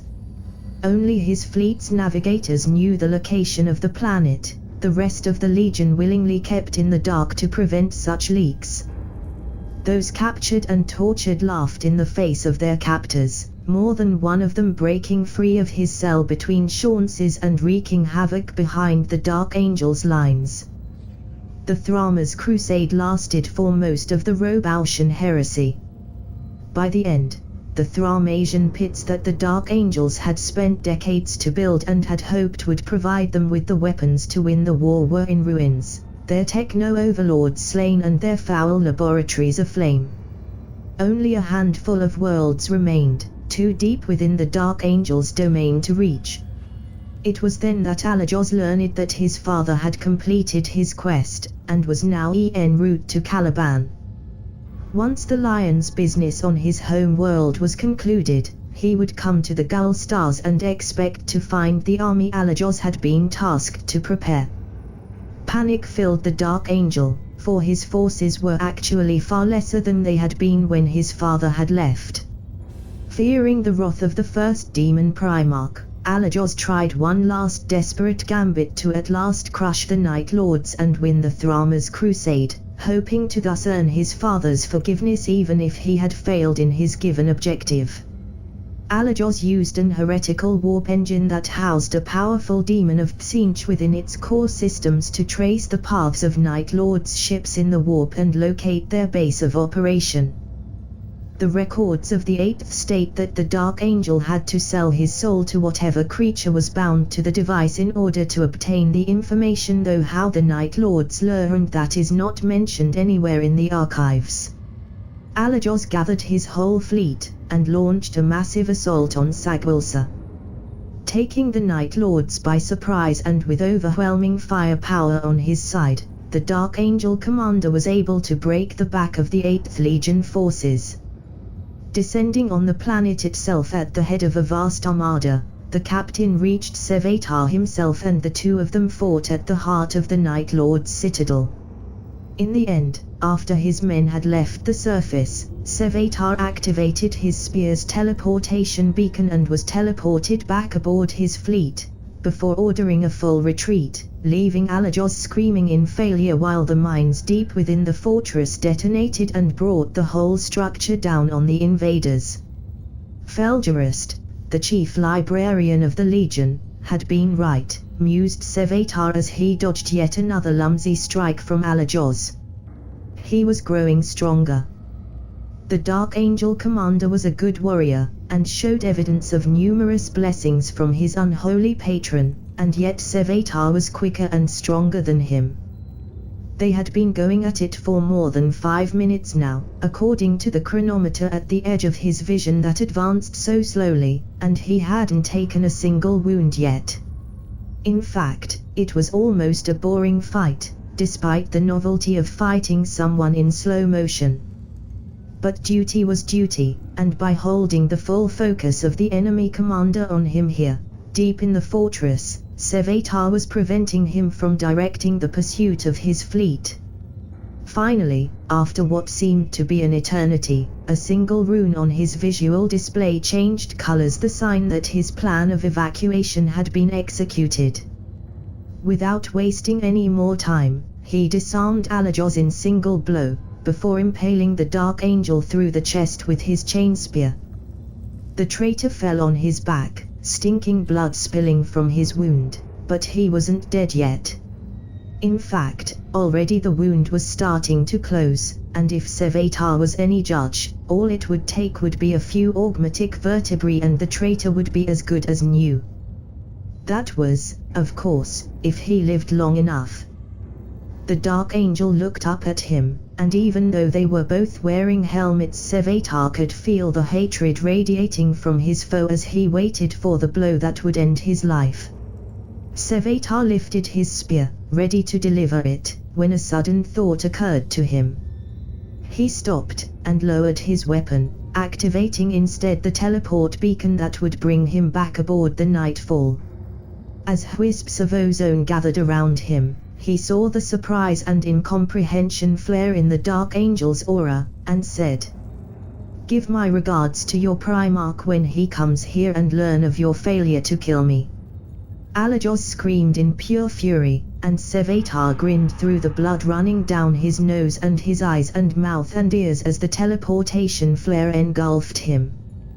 Both the Shadow Wars and the Thramas Crusade ended at the same time, with the Night Lords and the Alpha Legion retiring from the front of the Heresy. With their ambush at Sagwilsa and the return of the Lion from the Maelstrom, the Night Lords could no longer prosecute the Thramas Crusade without risking their legion's destruction, and had already inflicted sufficient damage to the Dark Angel's assets in the region. For the first time since the news of the Istvan atrocity had reached them, the Night Lords gathered their full strength in one of the galaxy's darkest corners. Despite the losses the 8th Legion had taken, tens of thousands of legionaries gathered, accompanied by many more human soldiers, forces of the Loyal Mechanicum, and several Titan legions. Sevatar, having recovered from his trial during the Sagwilsa ambush, took overall command of the assembled fleet. Many wondered what the Prince of Crows had in mind for such a mighty gathering. They could return to Terra and add their forces to the defenders of the Throne World, or strike any of the traitor legions that were still isolated from the main advance. A few even suggested that, if the rumors of Guilliman leaving the bulk of his forces in favor of pursuing Alpharius were true, then they could either attempt to slay the arch-traitor himself, or attack the forces led by Ferus Manus in his absence. But Sevatar had other plans that no one could have prepared for. A light in the darkest night. While he laid down in the Nightfall's Apothecarian, recovering from the damage he had done to his own brain in his duel against Alajos, Sevatar had been visited by psychic messages of strange origin. Several of these communications had gone awry, with the first captain using his slowly awakening psychic gifts to push back what he perceived as psychic intrusion, but after a while he understood that these were not attacks from the Dark Angels and their demonic allies, but an attempt at communication from the Night Lord's allies. Through means unknown, the Alpha Legion was reaching into the Prince of Crow's very mind in order to deliver information of utmost importance, the fate of the Emperor's children, and the means to come to their aid. The eyes and the hands of the Emperor. Conrad Kurz was the only Primarch close to the mysterious Alphareus beyond Horus Lupercal, seeing his brother's unorthodox tactics as possessing tremendous potential. However, the disregarded Alphareus showed to the damage done to the worlds his legion conquered made him chastise his brother. While he could understand Alphareus' desire to prove his worth to their father, he told his brother that he shouldn't give such importance to equaling the tallies of conquest of the rest of their brotherhood. Alphareus' talents, reasoned the King of the Night, laid in other matters, and seeking glory at any cost, even if it meant the loss of more lives than was necessary, would ultimately only alienate him to those whose opinion truly mattered. Alphareus appears to have been convinced by his brother's arguments, for he turned his legion from a pure, ruthless weapon of war into something altogether more efficient and terrifying. His legionaries became spies and infiltrators, the skill of which rival those of the Vanus Temple of the Assassinorum. Beyond the eyes and reach of even the greatest inquisitors, they collect data on the Imperium's enemy, and deliver it to those in position to act on it. Amongst those, the Night Lords were prominent. Few forces in the Imperium can make as good an use of information about the enemy's commander's location, and the bond of brotherhood that linked Alphareus and Kurz are echoed to this day by their respective legions. The ways by which the information is delivered vary, from the mundane to the stupefying, but always the Night Lords know it to come from the Alpha Legion. Some servants of the Dark Gods and not a few inquisitors of questionable morality have tried to manipulate the Eighth by faking messages from the most mysterious legion, but they have never succeeded. The Night Lords have some way of telling the fake messages from the true ones, and they certainly aren't going to say how. After having confirmed that the knowledge was really coming from the Alpha Legion, Sevatar gathered the commanders of his gathered force and told them of his plans.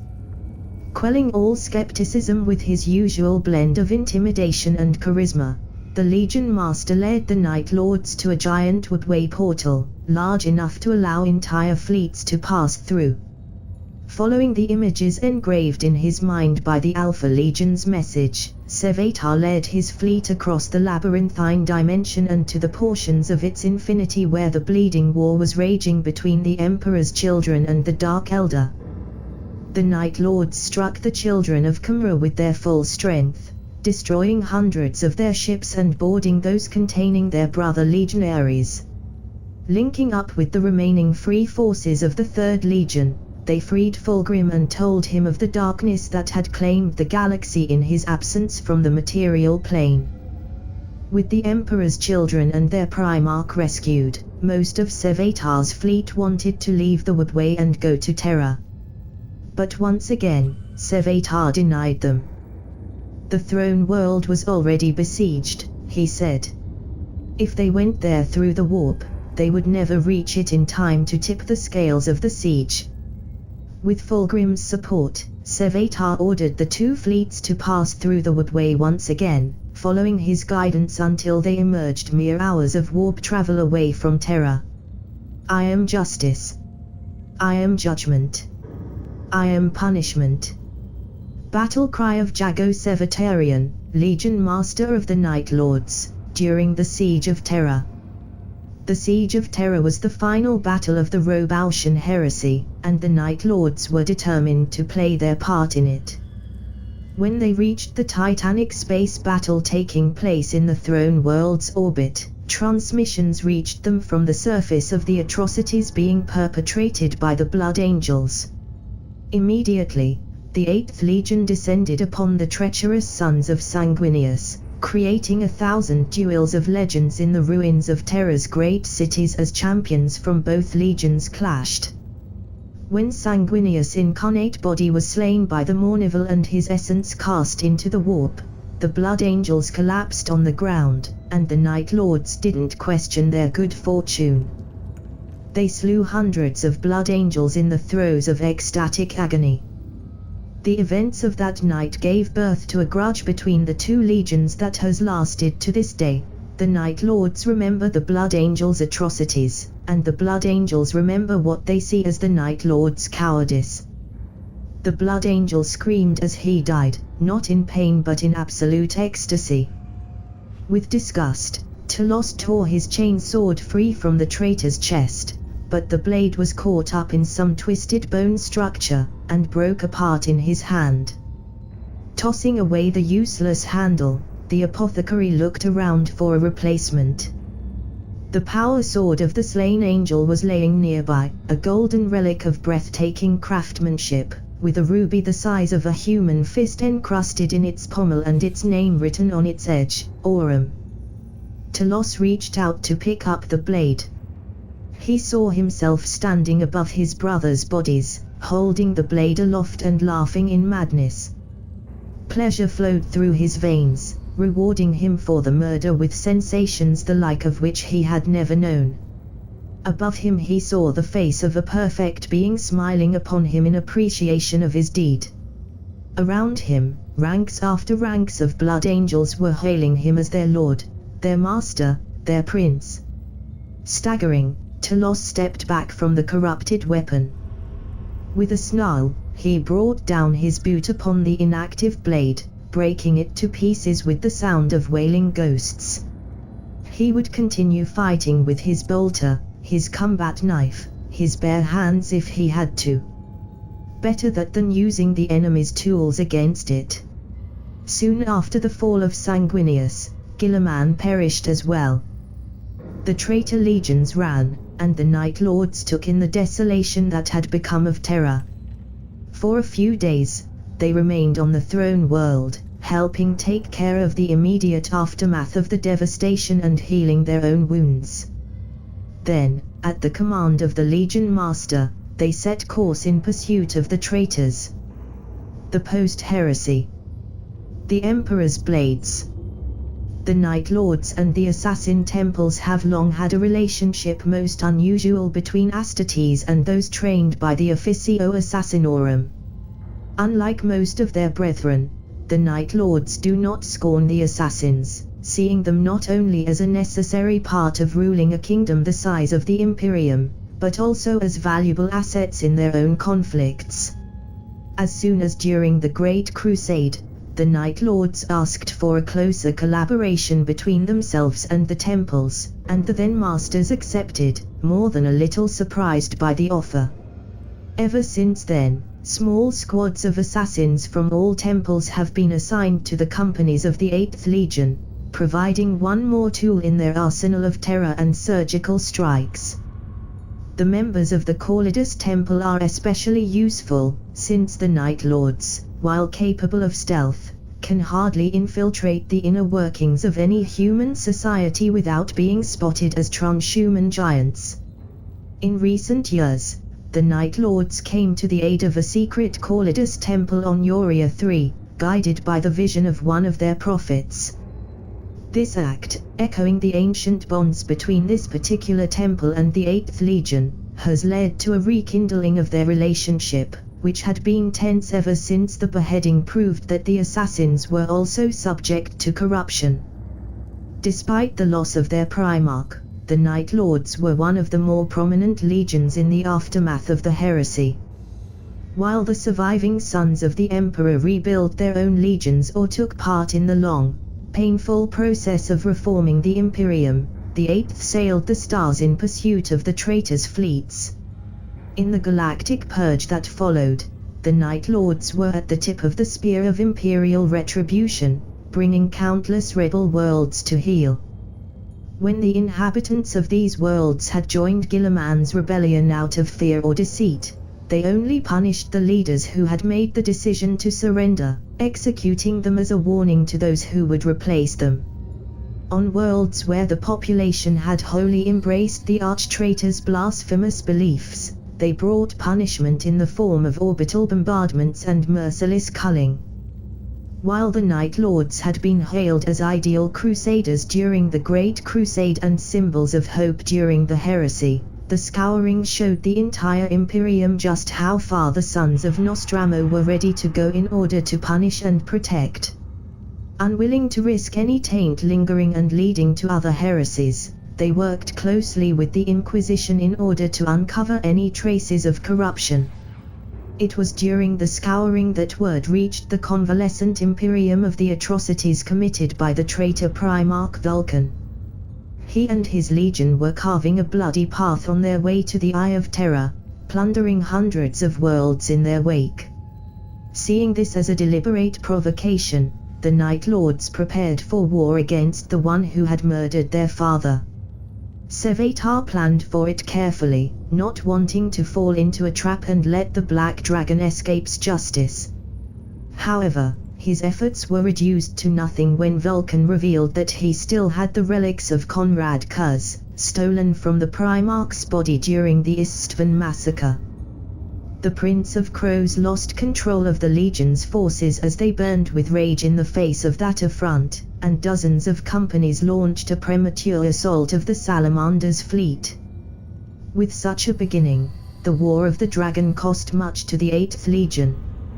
Across a dozen of the Salamander's most recently conquered worlds, the forces of the Night Lords fought against their most hated foe, taking heavy casualties as fury pushed them to abandon their usual tactics of hit and run in favor of full-front confrontations.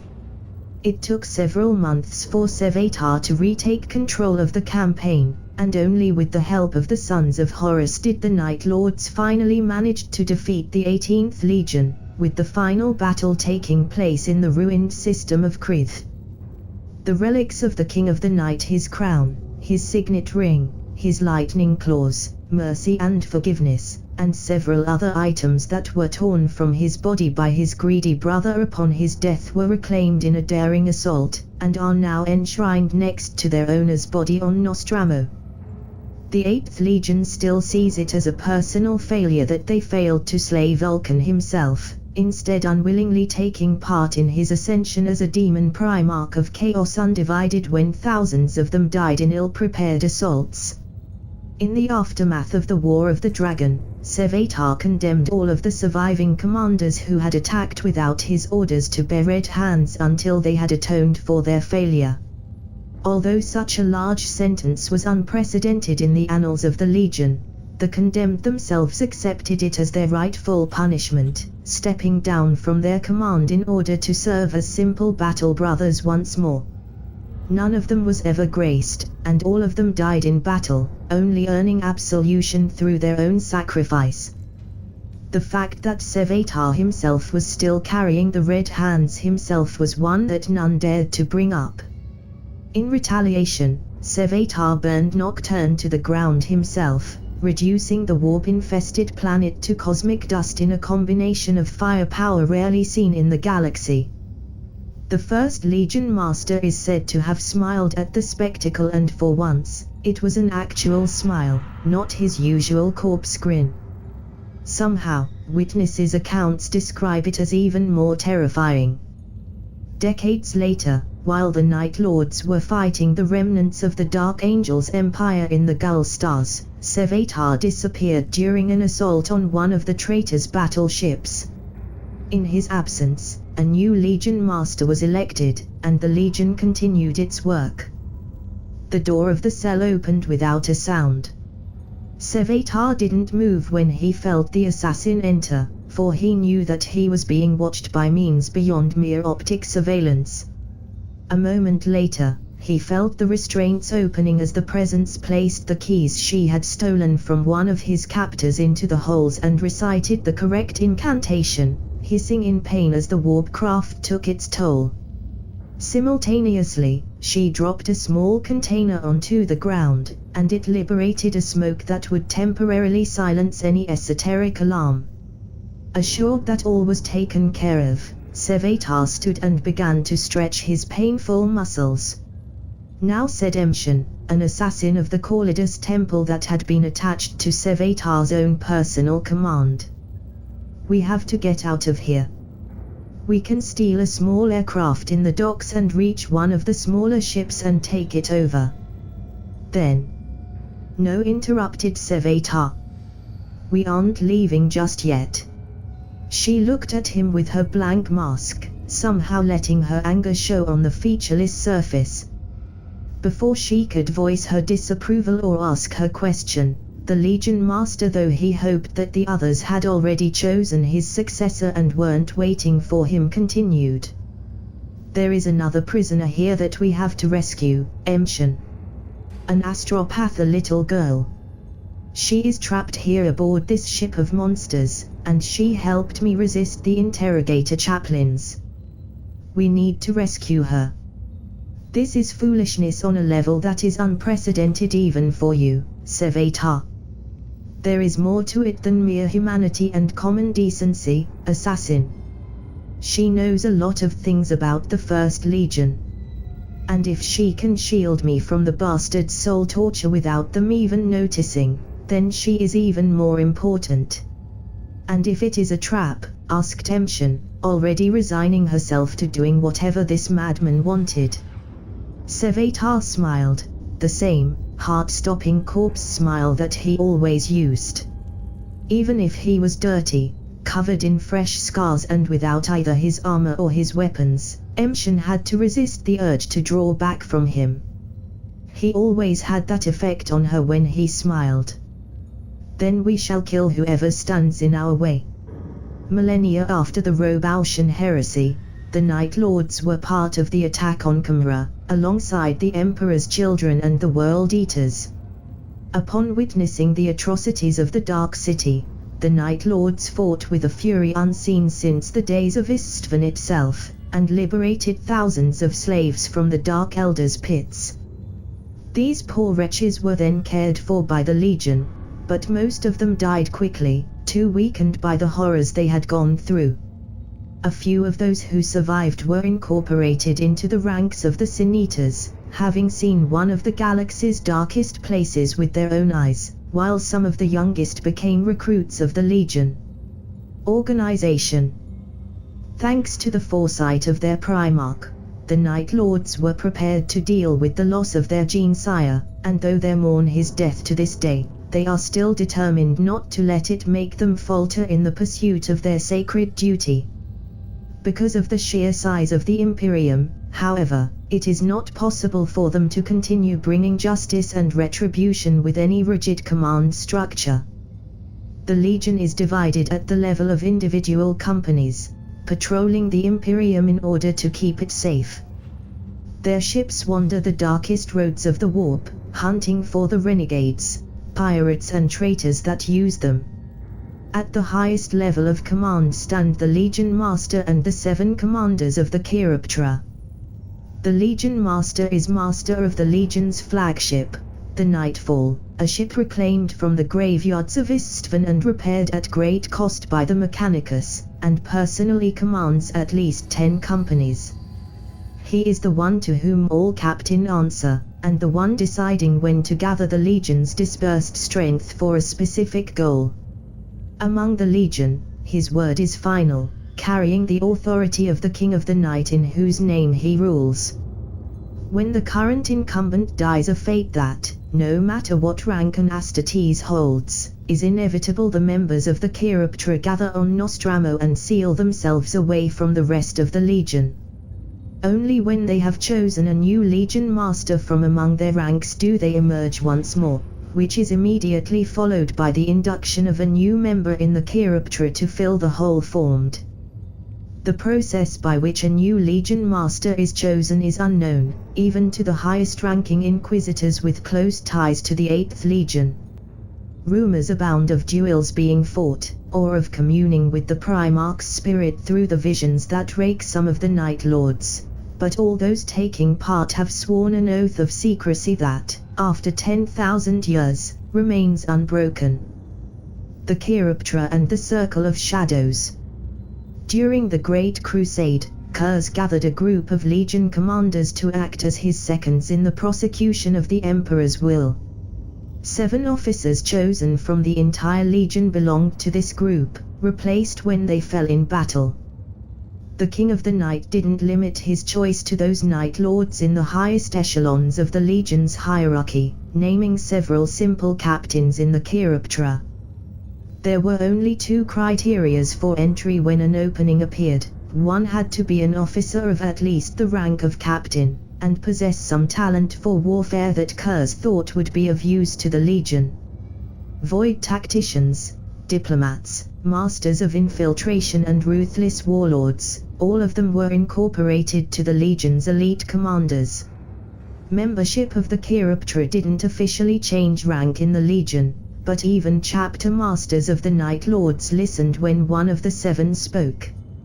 Across the theaters of war of the Great Crusade, the members of the Chiroptera led the forces of the 8th Legion and counseled their father on the myriad decisions that fell to a master of the crusade. They also had the task of maintaining relations with the rest of the Imperium by directing joint efforts and being their legion's voice in Great Crusade. When the Primarch of the Night Lords fell on Istvan, it was one of the Chiroptera's members, Sevatar, captain of the First Company, who took up the mantle of Legion Master, and rebuilt the Circle of the Seven during the Heresy. This inner circle of command still exists to this day, with new members co-opted by the others from the Legion's current officers, using the same principles as their Primarch once did and performing the same duties under the Legion Master. Without the wisdom of a Primarch, however, it is not unheard of for intra-legion politics to play a part as well in these nominations. While the Chiroptera was a formal institution with duties and rights of command, the Circle of Shadows was a much more informal group. Within it were gathered Kurz's favored sons, from all companies and ranks, elevated to their status on the Primarch's apparent whim, even if there was always a purpose to his decisions. Their warlords commanding thousands of legionaries were equal to battle brothers or apothecaries. The circle gathered around Kurz, listening to their Primarch's wisdom and reporting to him about the legion's status and state of mind. Through it, the King of the Night was able to keep in touch with all of his sons, to hear their concerns and doubts and appease them. Unlike the Chiroptera, the Circle of Shadows didn't survive the Primarch's death. The name is still used by the Legion, but it now refers to the mourning rites that are conducted after each battle fought by the 8th Homeworld. When the 8th Primarch landed on Nostramo, it was an industrial nightmare ruled by petty tyrants who used violence and intimidation to force an exploited workforce into submission. Projections based on the mining and melting practices indicate that had Konrad Kurz not conquered the planet, its atmosphere would have become unbreathable in 2 to 3 centuries, and its mind core would have collapsed in 4 to 5 more. Today, Nostramo is the safest world in the Imperium, with an Arbit's force that sends members to the rest of the Imperium in order to teach others their sense of justice. Adamantium mining, which was once the source of all of the planet's wealth, has been restricted in order to prevent damaging the world, and the planet has instead turned to other, less damaging industries. Now, though the world is still plunged into eternal night, the skies are clean enough that the citizens who walk away from the Hive City's illumination can see the stars, and the light of their weakling sun, though occluded by the moon, still spreads across the world in a feeble dawn. In the city of the King of the Night, Nostramo Quintus, there is a great fortress, that was once Kurz's castle, and is now the Legion's headquarters, where the aspirants are trained and the Legion's relics kept.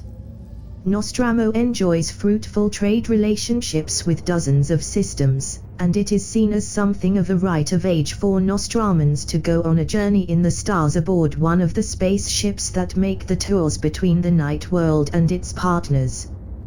By doing so, they can see the light of day for the first time in their lives, and learn of how the rest of the Imperium's denizens live often in far worse conditions than their own people do.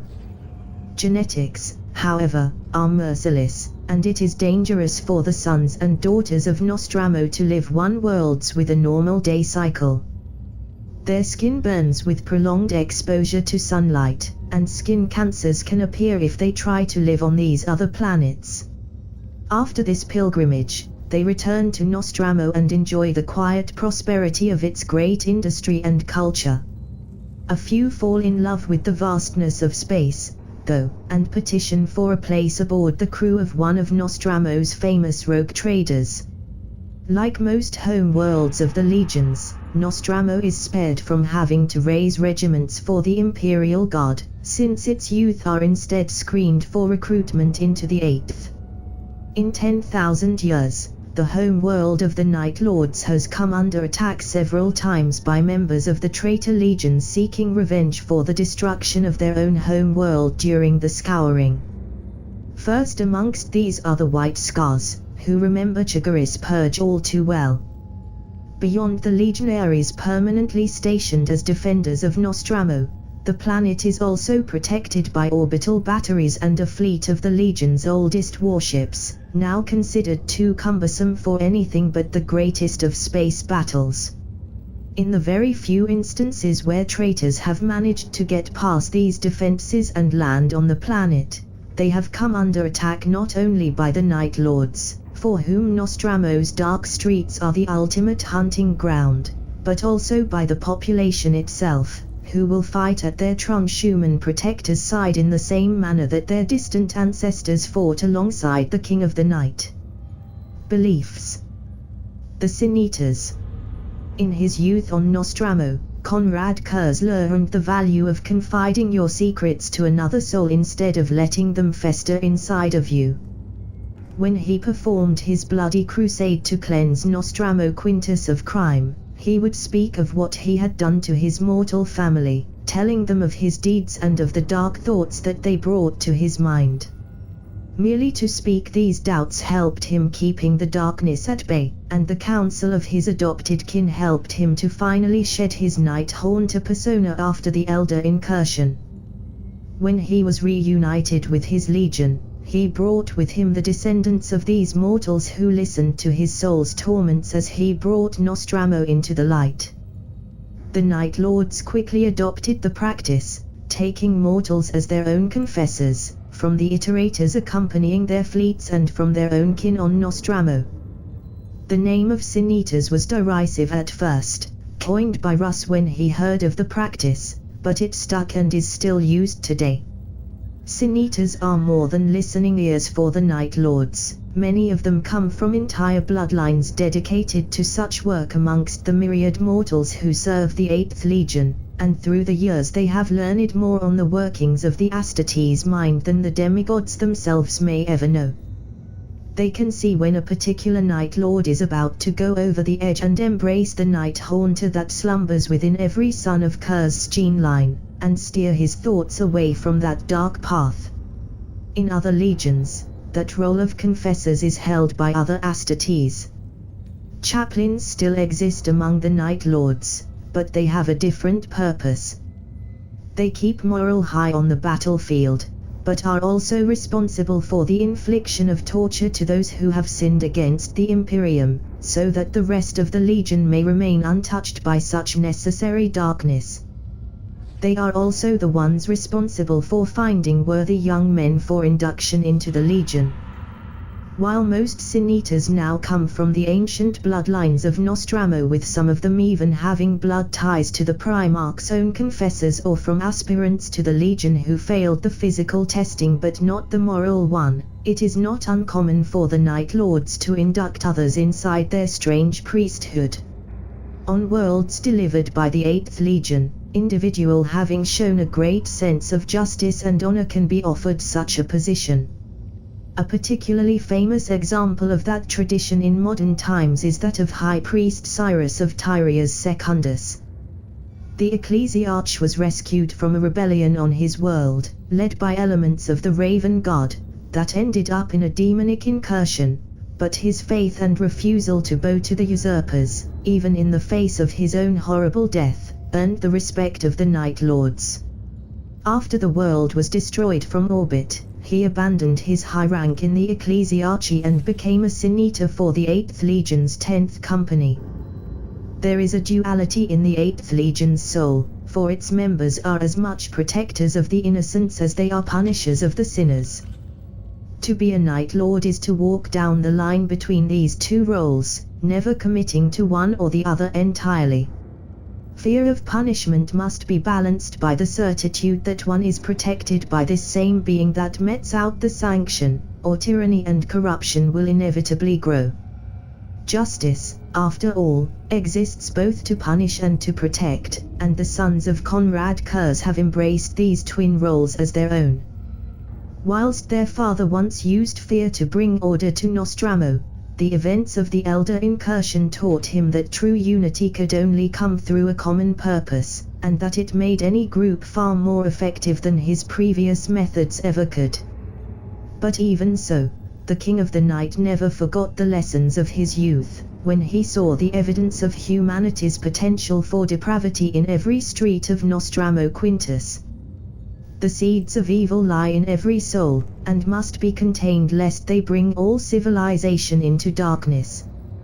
To the Night Lords, the heresy proved that their father had been right. It was the darkness within humanity's soul that was the greatest threat to both its survival and its progress. They see chaos as the ultimate enemy, above all other threats, for it is the incarnation of evil. Although most criminals within the Imperium do not consciously serve the ruinous powers, the Night Lords know that their crimes feed the Dark Gods regardless. And even if many rebellions begin with genuine grievances or because of one man's ambition, the servants of ruin will always be quick to take advantage of it to further their own agendas of death and damnation. That is why, for the Night Lords, all crimes and rebellion must be punished regardless of the intent behind it.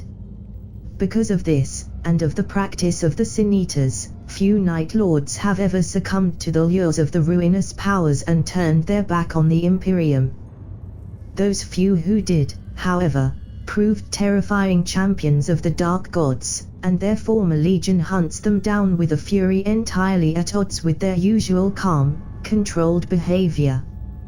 With no care for their lives nor, more unusual, for those of the mortals caught in the crossfire, they will stop at nothing to bring their treacherous kindred to justice, for they know all too well the horrors that a fallen Night Lord can unleash.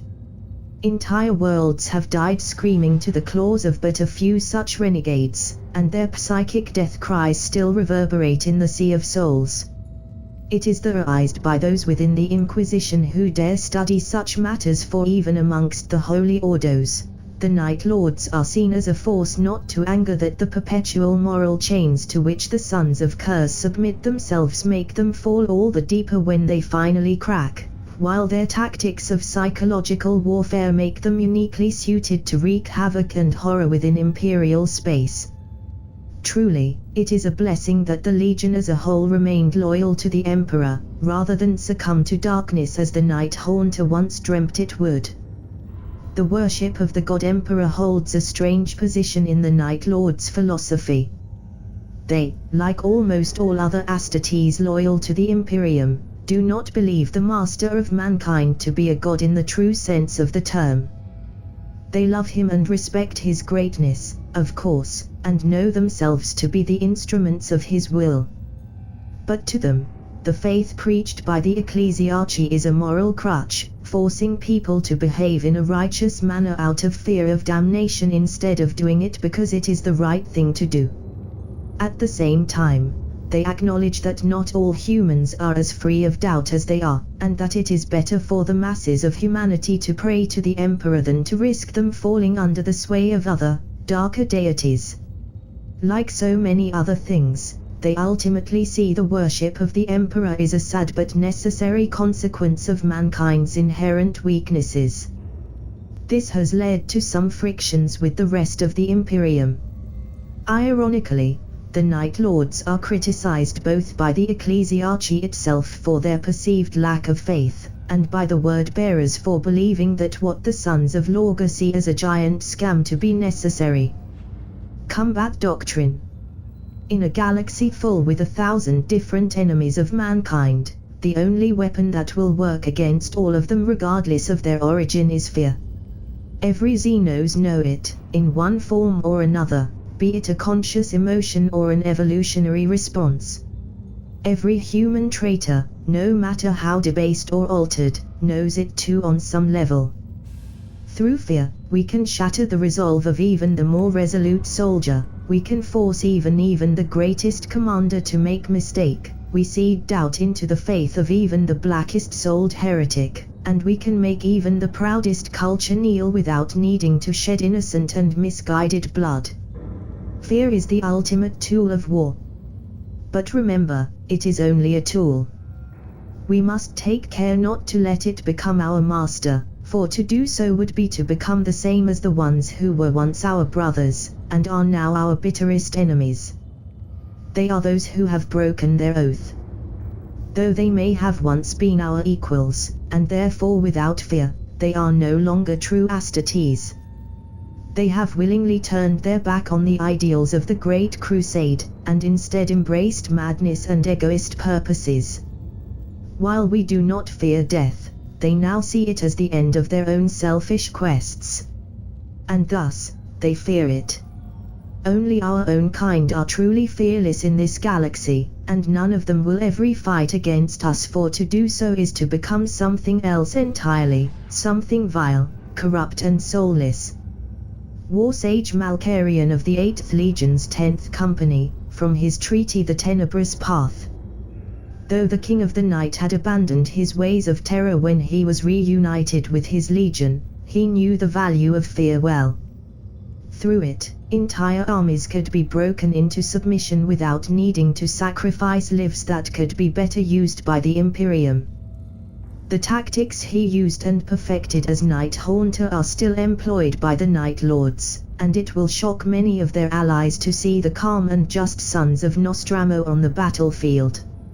In order to save as many lives as possible, the Night Lords will use maximal brutality on those who must die. With stealth that shouldn't be possible for transhuman demigods in active power armor, their hunting squads will penetrate behind enemy lines, and, without any support, begin their campaigns of terror. They will hunt down their enemy's leadership with a tenacity unmatched by any other legion, and inflict upon them tortures dating back to the sunless world's darkest days, making sure that all their victims' subordinates learn of the exact circumstances of their leader's demise.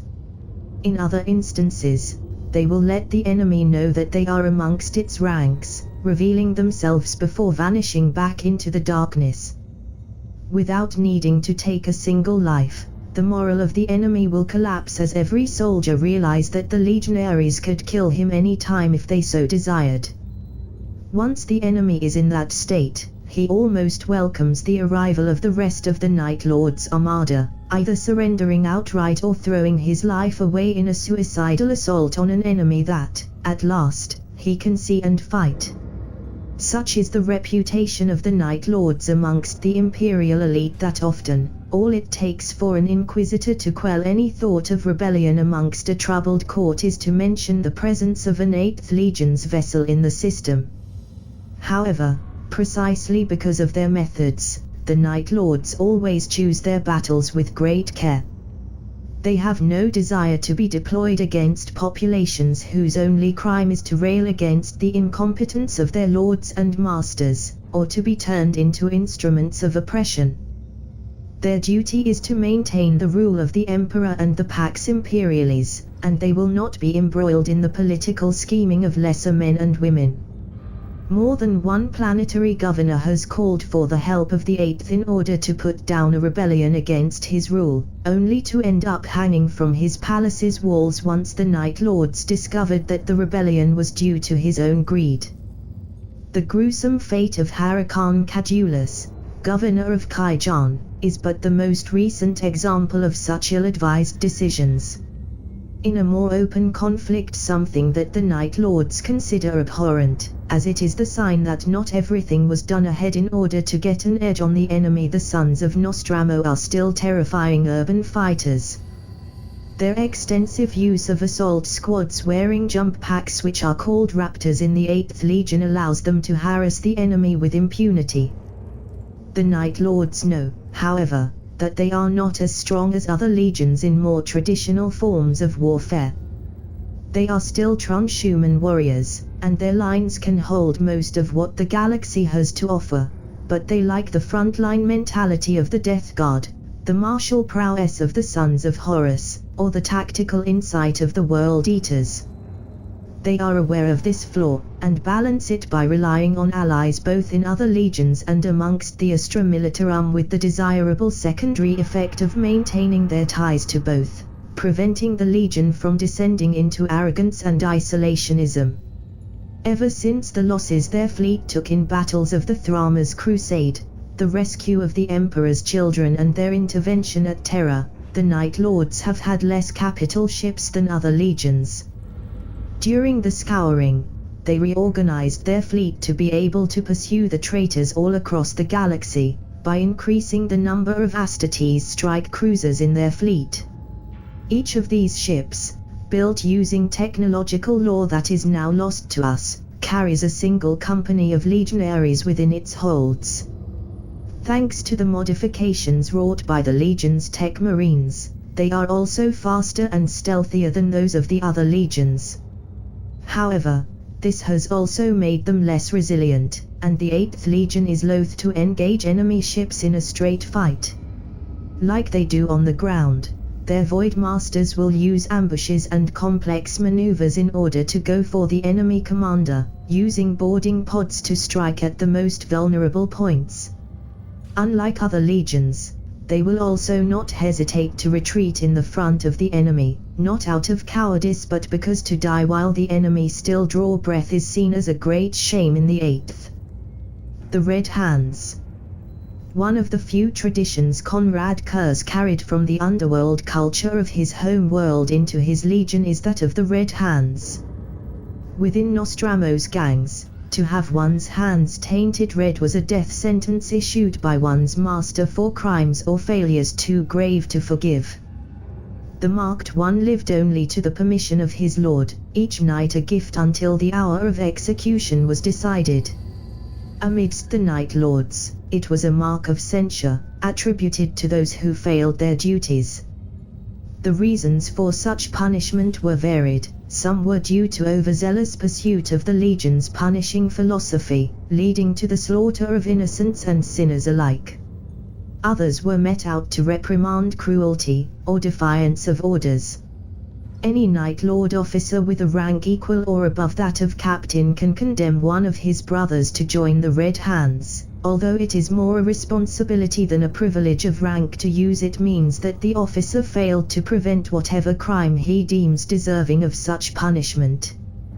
Once the armored gauntlets of a Night Lord have been painted red, only the Primarch or, since his death, one of the Chiroptera may release the warrior from his condemnation, once he has proved both his regret of his crime and atoned for it. In the meantime, the Red Hands are used for the most dangerous missions available to the Legion, their lives not considered expendables but risked before those of any unblemished legionary. When a Red Hand dies in battle, however, his sin is considered paid for, and his body is treated with all the honors due to his rank, before his name is taken off the rolls of the condemned. The tradition of the Red Hands continue to this day. Recruitment and Geneseed. The Night Lord's Geneseed has two minor variations compared to most Astartes. Their oculobe is overactive during their transformation, giving them entirely black eyes that can see into pitch black darkness but also makes them vulnerable to direct, intense light. Their melanchromic organ also turns their skin permanently as pale as that of the Nostromo-born, who for their most part look as if they have never seen the light of any sun. Apart from these two traits, which are more marks of their home world than real mutations and are actually useful in enhancing the terror impact of the Sons of Kuz, the Night Lords have a Geneseed of great purity and stability, and their apothecaries enjoy a rate of successful implantation superior to most other loyal legions. Adepts have theorized that this may be due to the fact that Nostramans share both traits with the legionaries, which may help diminish the rate of rejection, but it is only a theory, and the Night Lords, like all legions, jealously protect their secrets. As previously said, most of the recruits for the 8th Legion come from Nostramo. However, as soon as during the Great Crusade, Conrad Kurz foresaw the risks in taking too many of the greatest youths of a single planet. With its brightest children taken away, the culture and strength of Nostramo would weaken, and the world would descend into slow, irreversible decay. To avoid this, there is a strict quota of recruitment, even if it leads to worthy specimens being ignored. The rest of the Legion's recruits are taken from other hive worlds. There, the chaplains silently walk the shadows of the underhives, where gangs of young men and women fight for survival. They seek those who not only display great potential, but also an inner sense of justice bred from witnessing to many crimes in their city's underworld. It is not unheard of for entire groups of such youths to be taken to the stars by the Night Lords, creating legends that will last for generations. The prophets of the 8th Legion. Like their Primarch, the Night Lords' librarians are subject to visions of the future. But while the King of the Night was strong enough to endure these glimpses of what may be and keep his awareness of his surroundings, Astartes afflicted with his questionable gift suffer from seizure when in the throes of prophecy, trashing around and howling their visions through the vox. Only through long and painful training can the psykers of the 8th Legion learn to master their wild talent, and even then it is a gambit whether or not any librarian will remain active for the duration of a battle. This has led many commanders of the Night Lords to shun the use of their librarians in important deployments, instead using them as counselors and advisors. Knowing the future is as much of a tactical advantage as it looks, and entire campaigns have ended with unparalleled swiftness once a prophet of the 8th Legion told his commanding officer where the enemy leaders were hiding. In other cases, however, creatures of the warp have taken advantage of the librarian's connection to the warp to falsify their visions, like they did in several instances during the War for Grendel's world. In M34, the 8th Legion fought against a cult of Slaanesh led by a handful of blood angels on the planet. For months, the librarians accompanying the force were beset by false visions, twisted by the Keeper of Secrets that the traitors had summoned onto the world. By the time the greater demon was finally found and slain, the entire population of Grendel's world had been killed by the blood angels and their minions. While all librarians bearing Cursed Geneseed suffer from his prophetic gift to some degree, there are also those in the rest of the Legion who share it as well, earning the title and unofficial rank of prophet amongst their brothers. They are exceedingly rare, with less than one legionary out of 1,000 showing the unmistakable signs. Without the psychic gift to help them harness and control their talent, these warriors endure pain beyond imagining each time they see into the future, their torment so great that it is difficult for them to speak coherently of what they see. Unlike their librarian kin, their own visions cannot be altered by the warp, and while their curse makes them unfit for leadership, it grants them an undeniable position of honor amongst the Legion. They are seen as the ones closest to their defunct father, and though the pain and their lack of control over it invariably turn them into secretive souls, it is a mark of great prestige for a company to have one of them in its ranks. Prophets, however, do not tend to live long, at least compared to the near immortality their other kindred enjoy.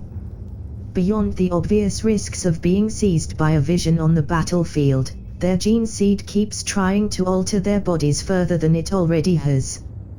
While the process is barely understood, even by the greater apothecaries of the Legion, the symptoms are clear: terrible and constant pain, visions growing more frequent and erratic, and various brain malfunctions as the Geneseed attempts to rewrite the cartography of the Night Lord's grey matter. The longest living prophet lived 400 years before succumbing to his curse, or rather, before one of his brothers took pity on his writhing, agonizing form and granted him the emperor's peace. Some individuals amongst the 8th Legion and those few members of the Inquisition who know of the prophet's existence believe that, if one of them could be somehow made to endure the agonies of their curse at the terminal state, they would emerge as something beyond a simple legionary, a step closer to their Primarch's miraculous physiology. Warcry. It is rare for the 8th Legion to engage the enemy in open battle. Most of the time, the first signs of their presence are the screams and pleas for mercy of past enemies they broadcast over the Vox, and the whispers in the darkness as they close in on those who have sinned against the Imperium. When the enemy's morale is in ruins, when they jump at every shadow and are praying whatever deity they believe in for a quick death, the sons of Curse will attack with screams of "We have come for you," or honor their father's memory with the call of Ave Dominus Nox. If the foe they face belong to another legion, they will echo the battle cry of Sevatar at Terra, claiming, "We are justice. We are vengeance. We are the night." When facing the hated salamanders, however, the only things to leave their lips are oaths of revenge and promises of retribution, spat over the Vox with barely contained hatred.